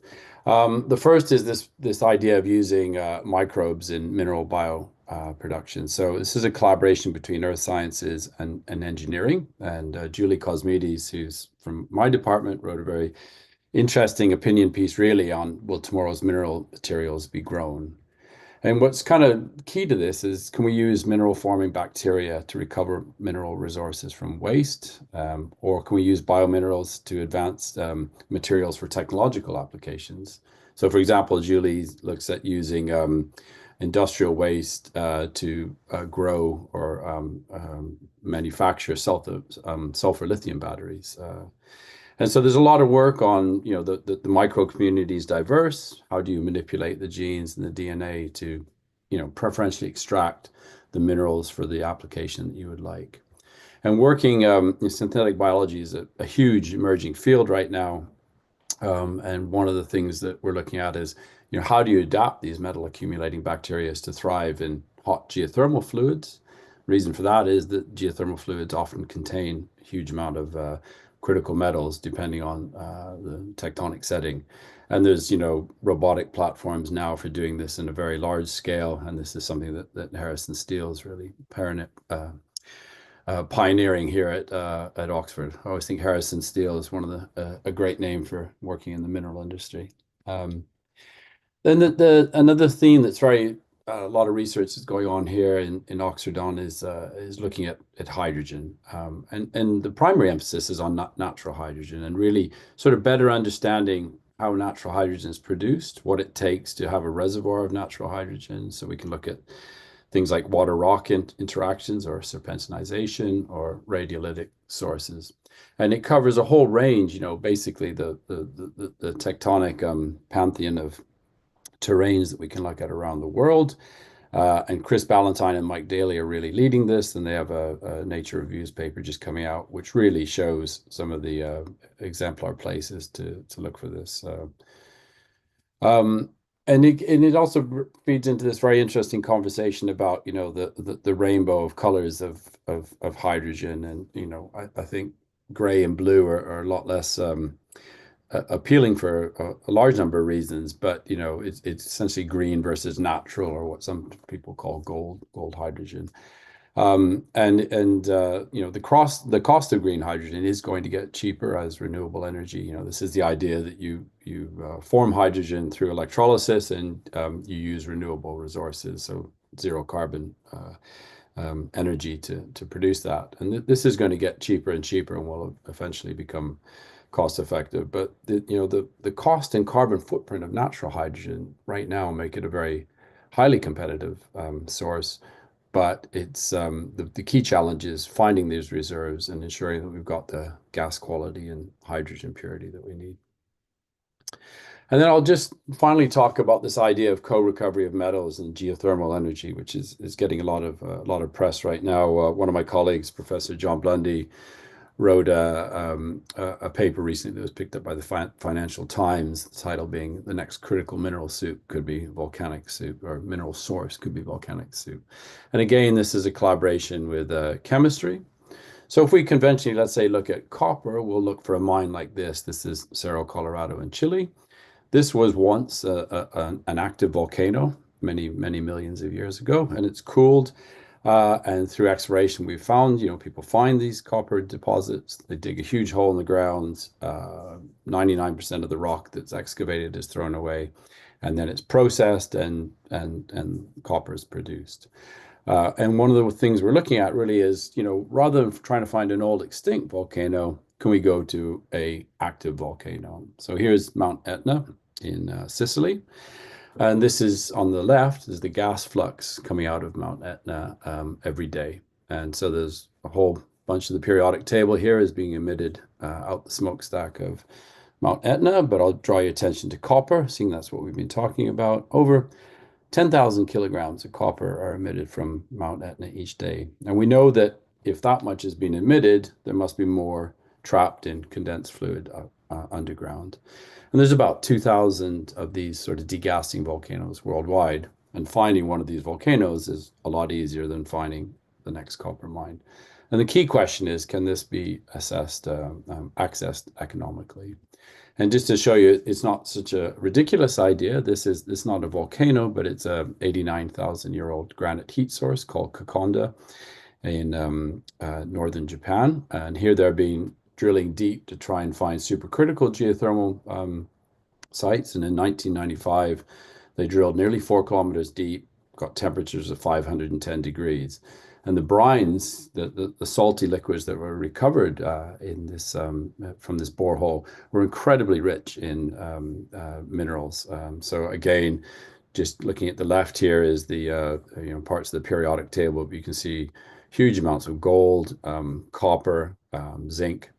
And this is interesting for especially geothermal producers, because right now geothermal energy is very, from an economic point of view, doesn't compete well with diesel, for example.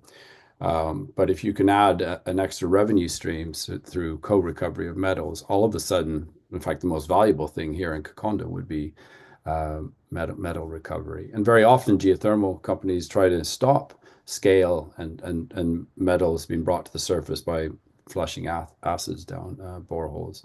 And so what we're looking at are ways we can actually take advantage of these metals. And so I'll just wrap up with showing you an example of a project that's been funded by the Oxford Martin School. It's looking at the island of Montserrat. Montserrat was devastated by Hurricane Hugo in the late 80s. And then from the mid-90s until recently, there's been long sustained eruption of Soufriere Hills, shown here on the left.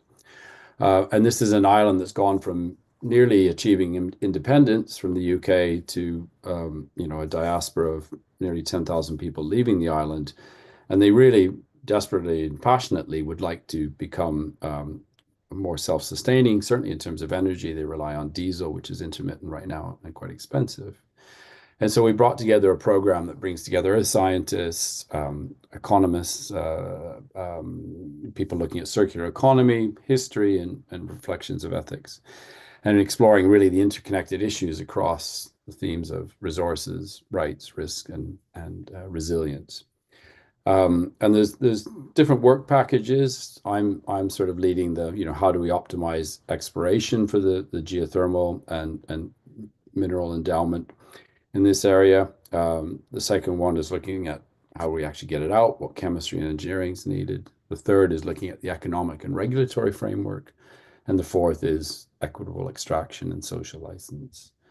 And so it's been an amazing project in collaborating. I mean, the deployments have been exciting, sometimes using helicopters to go into the exclusion zones. We work really closely with the Montserrat Volcano Observatory. In fact, there's no way we could do this work without that collaboration. We also engaged very closely with the National Trust.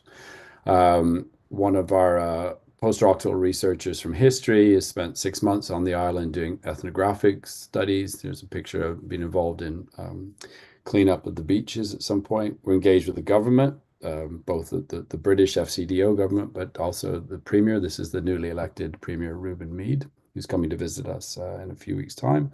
We've also done a lot of outreach, talking to schools and children about, geothermal energy, what it's like living with a volcano, that sort of thing. So we're only sort of a year and a half into the project, but I'm expecting some really exciting results by the end. So really to wrap up, I think what's exciting about Oxford Earth is that Earth Sciences is really, leading the way in showing how we can provide solutions to some of the challenges we have ahead of us. And this is a much more positive message to students in that, humans are innovative, and there are interesting ways we can look at addressing net zero and the energy transition. I think working with industry is crucial. It doesn't neglect or negate the need for an acute need to reduce, reuse, and recycle. I think the co-recovery of geothermal energy and critical metals is a really exciting area right now. Equally, hydrogen and helium exploration, bioremediation, biomining, which I talked to you about also. We need elements of carbon capture and storage, obviously. But I think, as I said earlier, what's kind of crucial in all this is social license. And some of the previous talks, mentioned things about, it's fine if it's mined somewhere else, but, it's very difficult to get, something done near to home. And I think this is actually really an important issue that needs to be addressed. And so, an important objective in all of this is to ensure that achieving net zero in one part of the world does not lead to deleterious consequences in another part of the world. And so just as a conclusion, climate change is one of our most pressing societal issues right now, and reducing our dependency on fossil fuels is a key challenge. Humans are great innovators, and now more than ever, we are seeking innovations in a wide range of areas. And the field of earth sciences is really providing some of these solutions, but interdisciplinary collaboration is key to all of this. So with that, say thank you and take any questions. Brilliant. Thank you so much, Mike. That was absolutely fantastic. Round of applause, everybody. Mike, kind of getting a glimpse into some of the projects that are going on within the group is great. Anytime you talk about drilling into a volcano fills, I think, everybody's hearts with both glee and slight fear, shall we say, with regards to that. In terms of bringing together, or I guess convening or encouraging all those different disciplines to collaborate with one another, that's easier said than done. Any hints and tips as to how you get that variety of disciplines to collaborate? Yeah, well, it's just what Kombata said previously too, being aware of each other's sensitivities and differences. In these sort of more complex collaborations I've had, you generally spend quite a bit of time just trying to understand each other's language. But if there's a willingness on both parts, it happens and it can be very rewarding. I, for example, have worked for 25 years in Ethiopia, actually, first of all, just studying why Africa is rifting. And my collaborations with collaborators at the University of Addis Ababa and the Eritrean Institute of Technology have been wonderful. And I've made long-lasting friends through this. And it wouldn't work without that collaboration.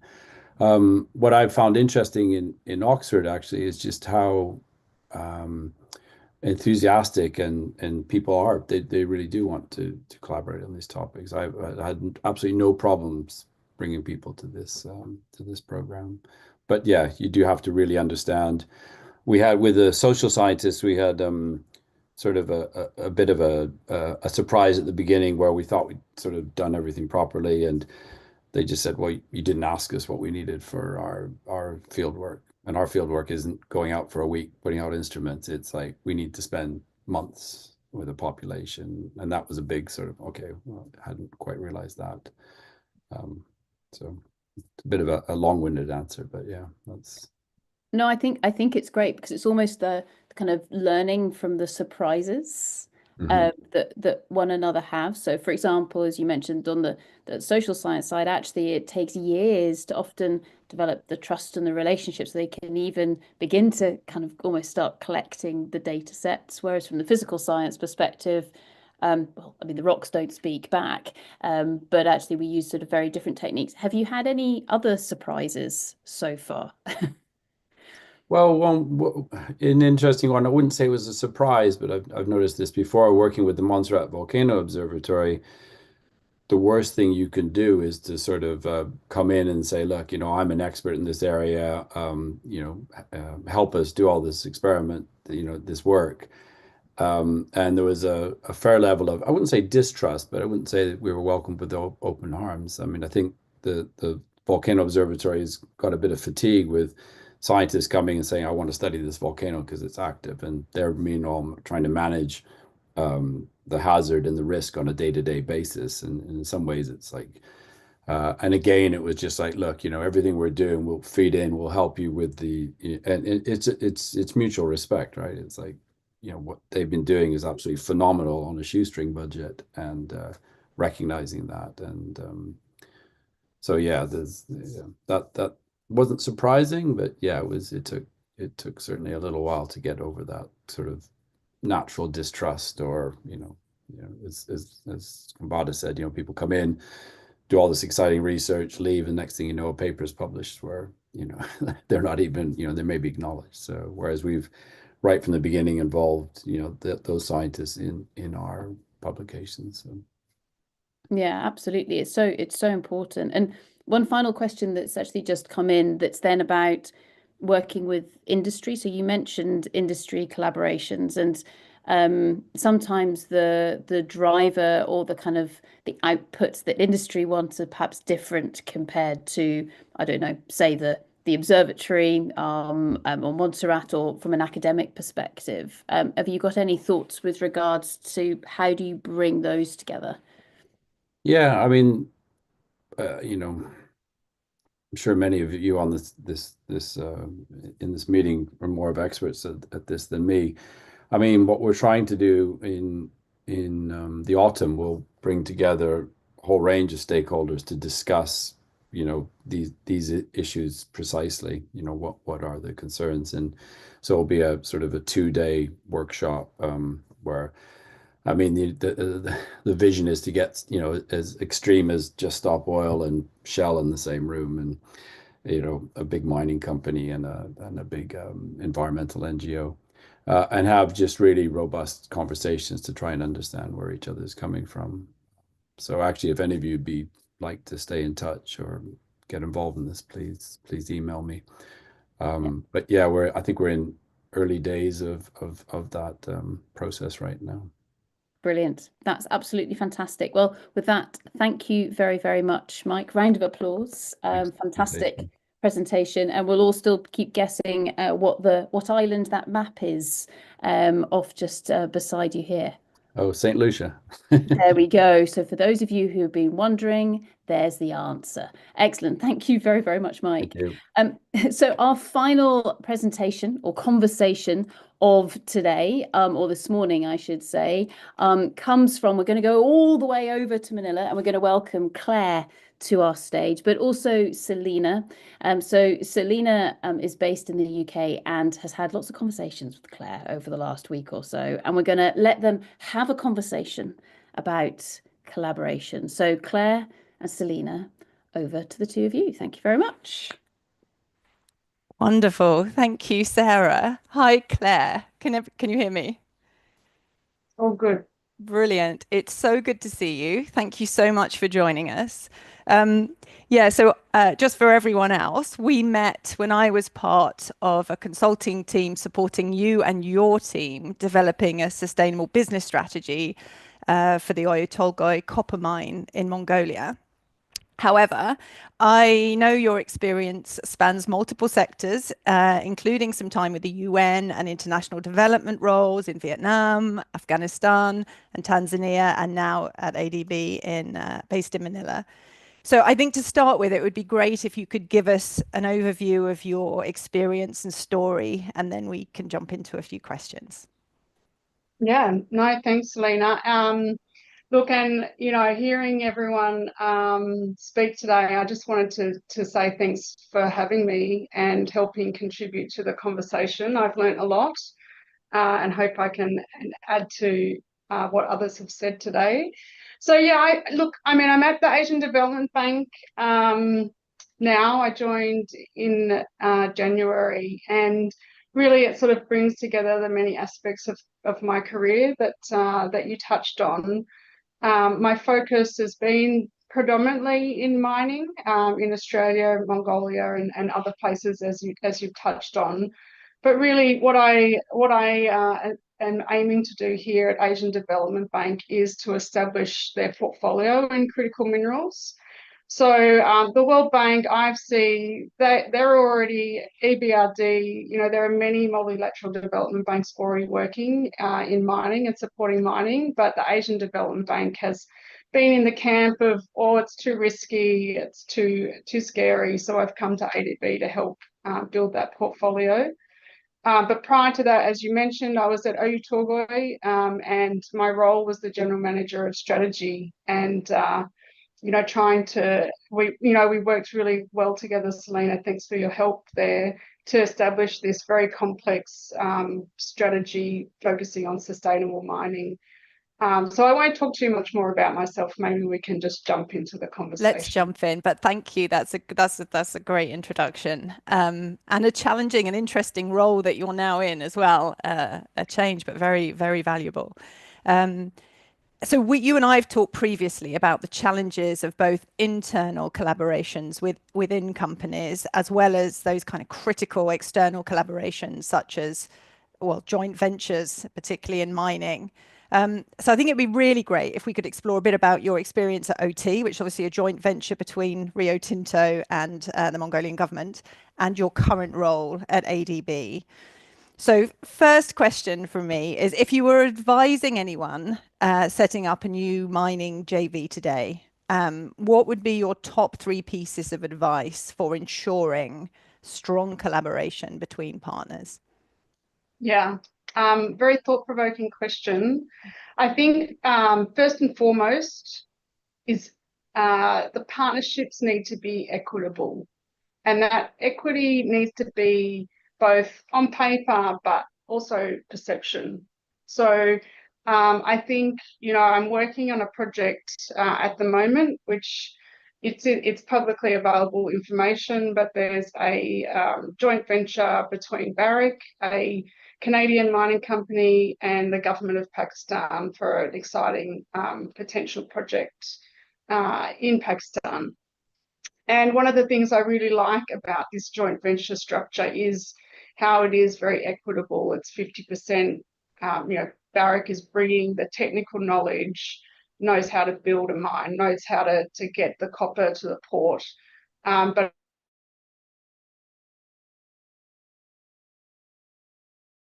the government of Balochistan, the province of which the operation is on. So I think, you know, it's a really great example of a partnership in its early stages that is being established equitably.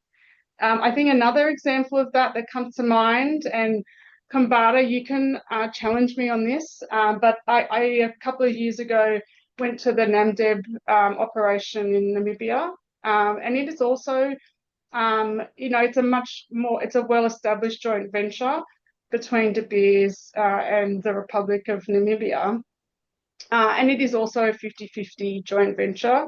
I think it's also a good example and well-functioning joint venture. So that's one element, is equity. I think the other element of collaboration in mining projects is that the collaboration is so multifaceted, and we've seen all the conversations today. There's so many different groups that you need to collaborate with. So from a mining perspective, I'm sure we can all appreciate the different collaborations, from communities to suppliers to employees. You know, the examples that came up today from Zach, you know, there's those 2 examples are very confronting, the massacre and then the assassination at Richards Bay. You know, those perhaps were examples of where the collaboration between the communities and the employees for the different examples had failed. And you can see the disastrous outcomes of poor collaboration. And I think the third element that I would sort of advise anyone sort of start setting up a joint venture is the importance of building trust, and that has come up in every conversation. Yep. And trust across cultures, which, you know, has also come up a lot today. It takes time to build that trust, and it can be lost very quickly. So, you know, taking the time to get to know whoever you're working with. You know, you know, from me personally, my view is that you can't invest enough in building that trust and the relationships. It's really important. Definitely, as we were listening this morning and everyone talking about the ability and the importance of listening, really listening authentically, I was thinking about our time at OT actually, and wondered if you had a reflection on this around the kind of stories that needed to be heard, the history that needed to be felt as you built that strategy going forward. And that was all part of sort of building a trust, both internally and externally. I don't know if that resonated the same for you. Yeah, definitely. I mean, one of the things that we did, which I think was really quite impactful, but at the very start of developing that strategy, was looking at the history. And, you know, OT it's really, depending on, you know, changes in ownership, but, you know, you're looking at a very young organisation, but with so much history, and people who were in the room that had been there from the beginning when they were getting the samples out, you know, doing the sampling, and honouring their and listening to history. I mean, it was so important, and personally I learned so much, which then helped inform how we then evolved and developed the strategy. So definitely that listening, it's so important. 100%. Thank you. Yeah. And I guess a lot of this is very easy to say and a lot of lessons learned, but every time you apply it, it's different, and getting it right is challenging. Can you share examples, and you've mentioned some already, but where mining projects have worked well or not so well, and some key reflections as to why, perhaps building on some of these themes? Yeah, look, and I think OT is a good example of both, where it, you know, it hasn't been a smooth process over the course of 10, 15 years. There has the project now is built and it's ramping up. It's a fantastic story, but not so long ago, you know, the project was on hold. So it's gone from a great story to a not so great story to then a great story, and it's changed over time. So, and I think the reflection within Oyu Tolgoi at the time was very much a reflection of a loss of trust as to why things had that dip. And it took a lot of effort from very senior people within Rio Tinto, the joint venture partner, to work closely with the representatives from the government of Mongolia to rebuild and re-earn that trust. Yeah, 100%. Thank you.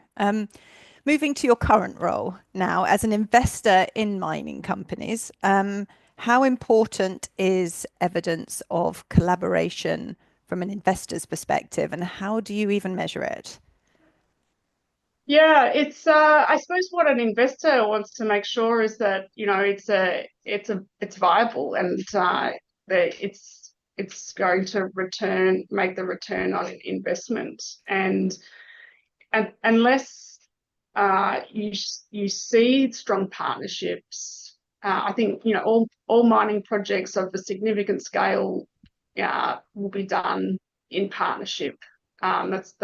That's you know, seems to be where the industry is heading, and so you need to see the partnerships are well structured, and so, you know, I think there's this element of due diligence and you know, making sure contractually things are set up, but it's actually getting a feel on the ground and speaking to people, and, you know, getting a view, are the partners' values aligned? Are their objectives aligned? You know, if one partner cares about net zero carbon emissions and the other doesn't, well, you're going to come unstuck, you know, on many things.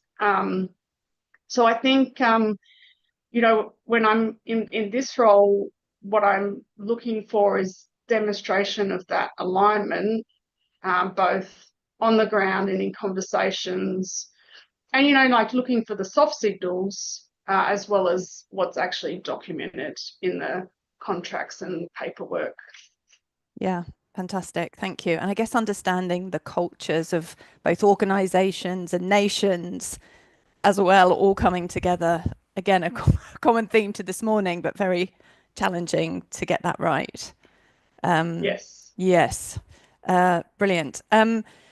So just turning to perhaps internal, we've talked about here about external facing areas, but turning to your experience of leading teams in large organizations, particularly, I guess, mining organizations, what are the main causes, in your view, of sort of siloed teams and lack of collaboration within companies? And do you think that impacts their ability to then deliver optimal outcomes as organizations and within relationships externally?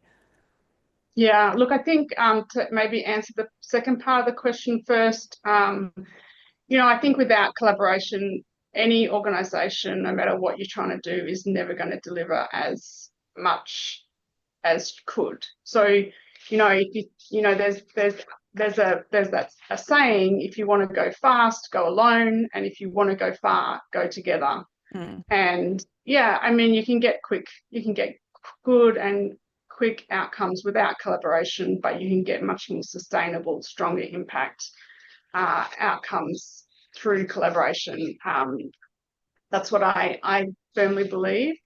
But I think in organizations, there are two things which perhaps are often lacking, which create silos, you know, and these are not easy things to create. If they could be easily created, then they'd exist everywhere.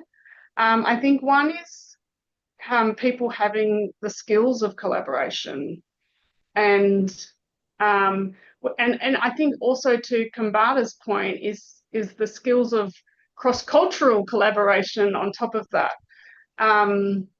So, you know, I would sort of say that personally, I'm a natural collaborator. I enjoy it, but I still seek opportunities to learn new skills to collaborate better. And then there are people who are not natural collaborators, and they probably need a little bit more of a helping hand in terms of the skills of collaboration. But you know, I think if everyone has that shared understanding of the benefits of collaboration, that investment in the muscle of collaborating is something that organisations could make more of. And I think the other element is incentives. And as I was listening to the talks today, Selena, I was reflecting that one of the things we was able to create at Oyu Tolgoi through the strategy was a shared set of objectives and measurable targets, which are essentially the incentives to help the organisation work together to achieve its common objectives. So I think, yeah, incentives, shared incentives across an organisation is something that's hard to do, but that will also help improve that the collaboration within an organisation. Brilliant, thank you. And definitely hard to do, and needs a will to do it, because it can be a painful process. Yes. But rewarding. Very good. I'm aware of time and wanted to make sure I leave enough to open up to the floor. Sarah, do we have any questions for Claire in the chat, or anything you would like to ask? Yeah, absolutely. I mean, firstly, thank you so much, Claire, Yes, for coming and joining our motley little crew today to take part in Responsible Raw Materials. We've got one question that's coming in the chat, and then I'm going to segue straight into the panel session. So that is a heads up to all of our other lovely panelists. We're going to finish off today's or this session number 1, with a quick whip around the room in terms of some of your key takeaways. But first, before we go there, Claire, you might have seen in the chat that question of the potential for, in really complicated partnerships, or in those partnerships, that question of corruption. Do you have anything to say to that? Look, I think there is a corruption risk in any jurisdiction of where you work. I suppose it's really, the organisations I've worked for are global multinational organisations where the training and the systems are very stringent in terms of minimising the likelihood of corruption. So, from my experience, I personally haven't been exposed to corruption, but I think it's something that needs to be considered for any organisation wanting to work in collaboration and partnerships is making sure that it's open, transparent. There isn't untoward gain that can be achieved from working across the different members of partnerships. That's someone's PhD conversation there, I think. Yeah, and I think just to that as well, I've been doing lots of work recently where people talk about risk appetite, not necessarily for corruption, but knowing, especially where there's that grey zone, what does that look like? Because it might be slightly different between different cultures, and having a mechanism or the ability to discuss it is really important. Is that fair? Yeah, and look, I mean, what I observe in organisations, multinational organisations, is very, all organisations will have anonymous phone calls that you can make to report any potential corruption issues. And so, yes, having that ability for there's someone to make a complaint or share an observation is really, really important. Absolutely. Brilliant. Thank you very, very much for that, Claire. So everyone, if I can invite you to please put your hands together for the wonderful Claire. Thank you very much. Excellent. Okay, so now what we're going to do is we're going to just spend the last 15 minutes or so just trying to sum up. Now, either I could speak at the Worlds, or actually we make use of the fact we have some wonderful people who have been brilliant enough to give up their time and their thoughts to share with all of us their perspectives with regards to collaboration over the last few hours. So what I'd like to do is just open it up to our wonderful panelists. And maybe, Sandy, if I can come all the way back to yourself. I know it's no longer 2 o'clock in the afternoon with you in Perth. It's now a little bit later. But if I start off with yourself, and then I'm going to mix things up a bit, if I can then go to John. But Sandy, do you have any key reflections or aha moments from this session? And then I'll go to John.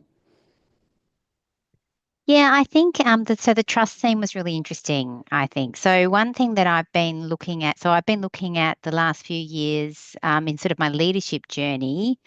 So I have 2 jobs, right? One is to lead a team of 100 people, basically, and to lead the discovery part of what CSIRO does.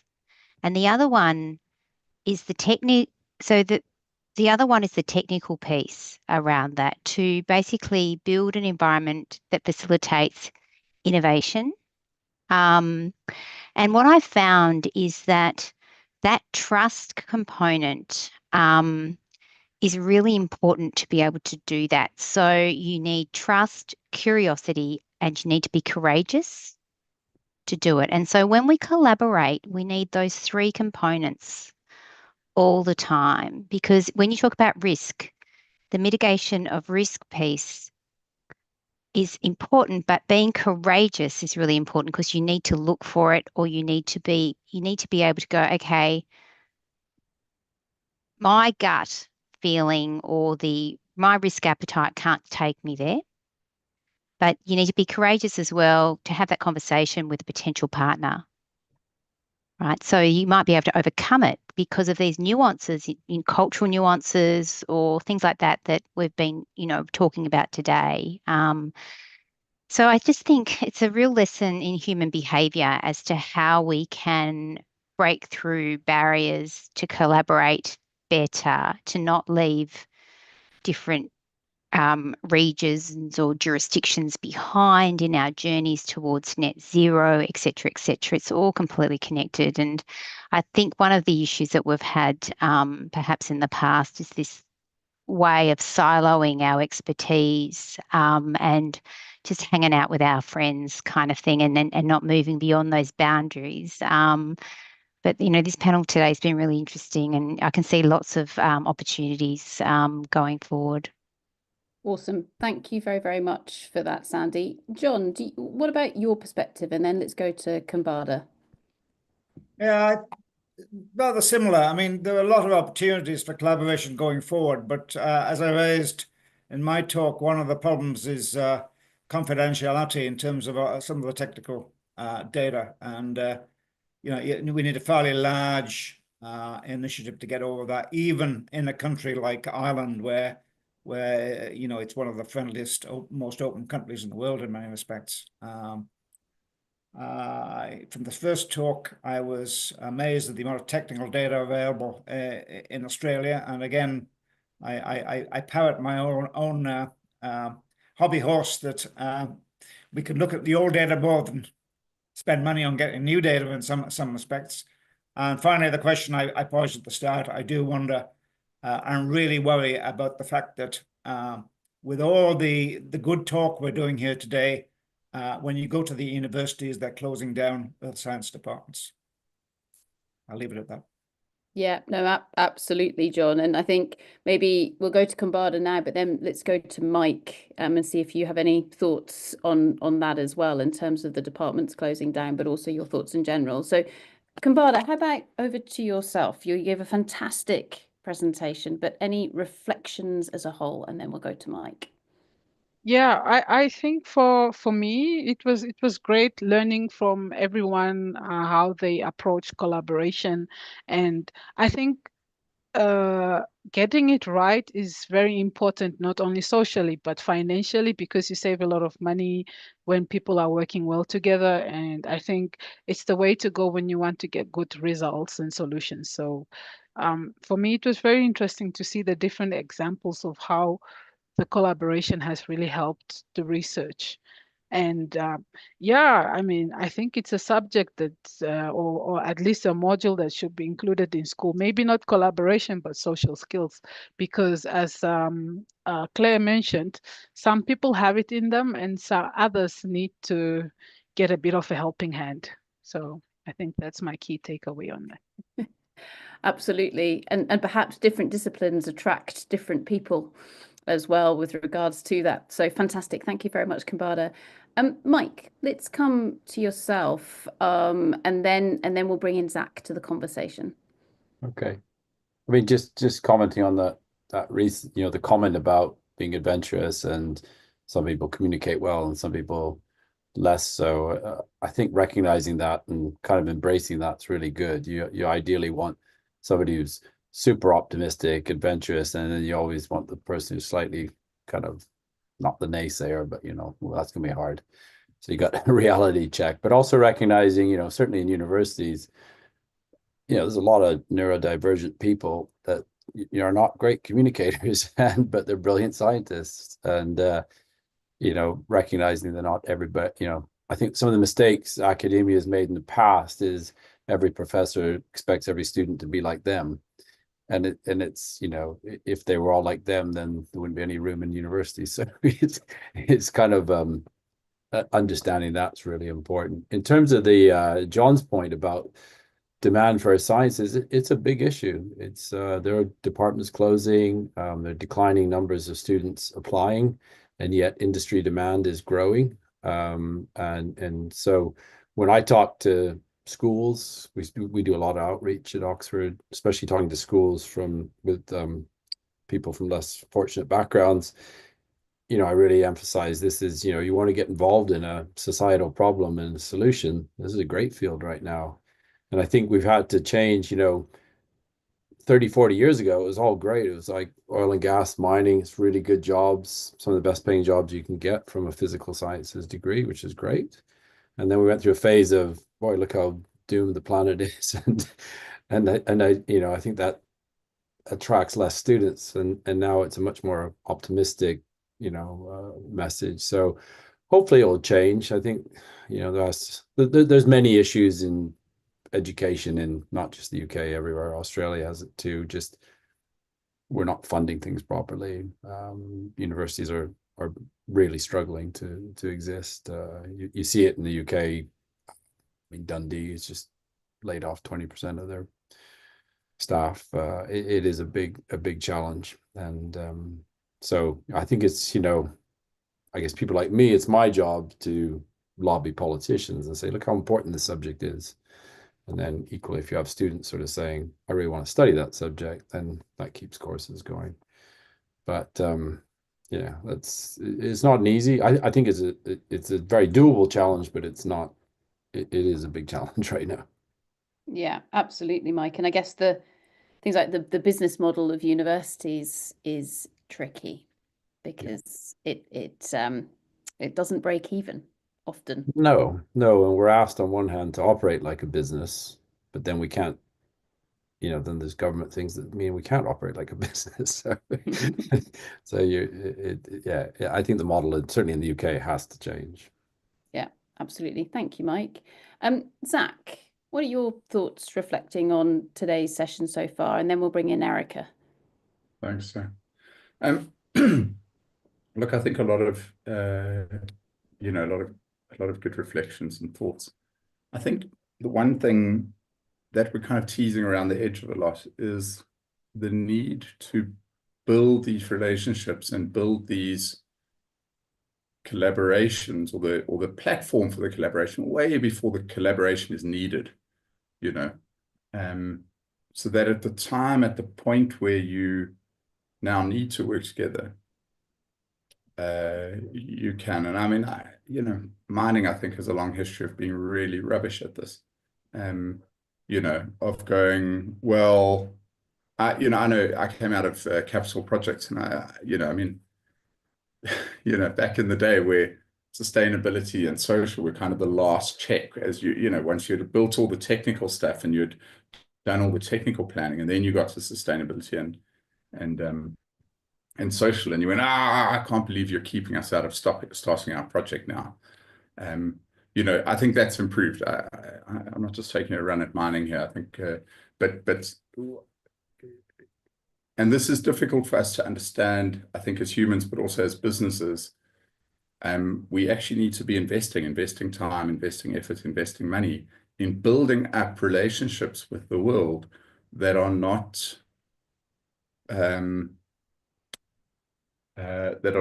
necessarily for a specific item, for a specific thing, I think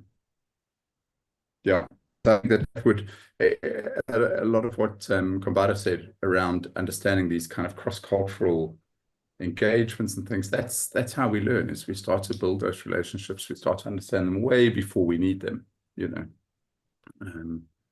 way before we want to actually go and dig a hole in somebody's backyard. We already understand them, we already have spent a lot of time really getting to know people.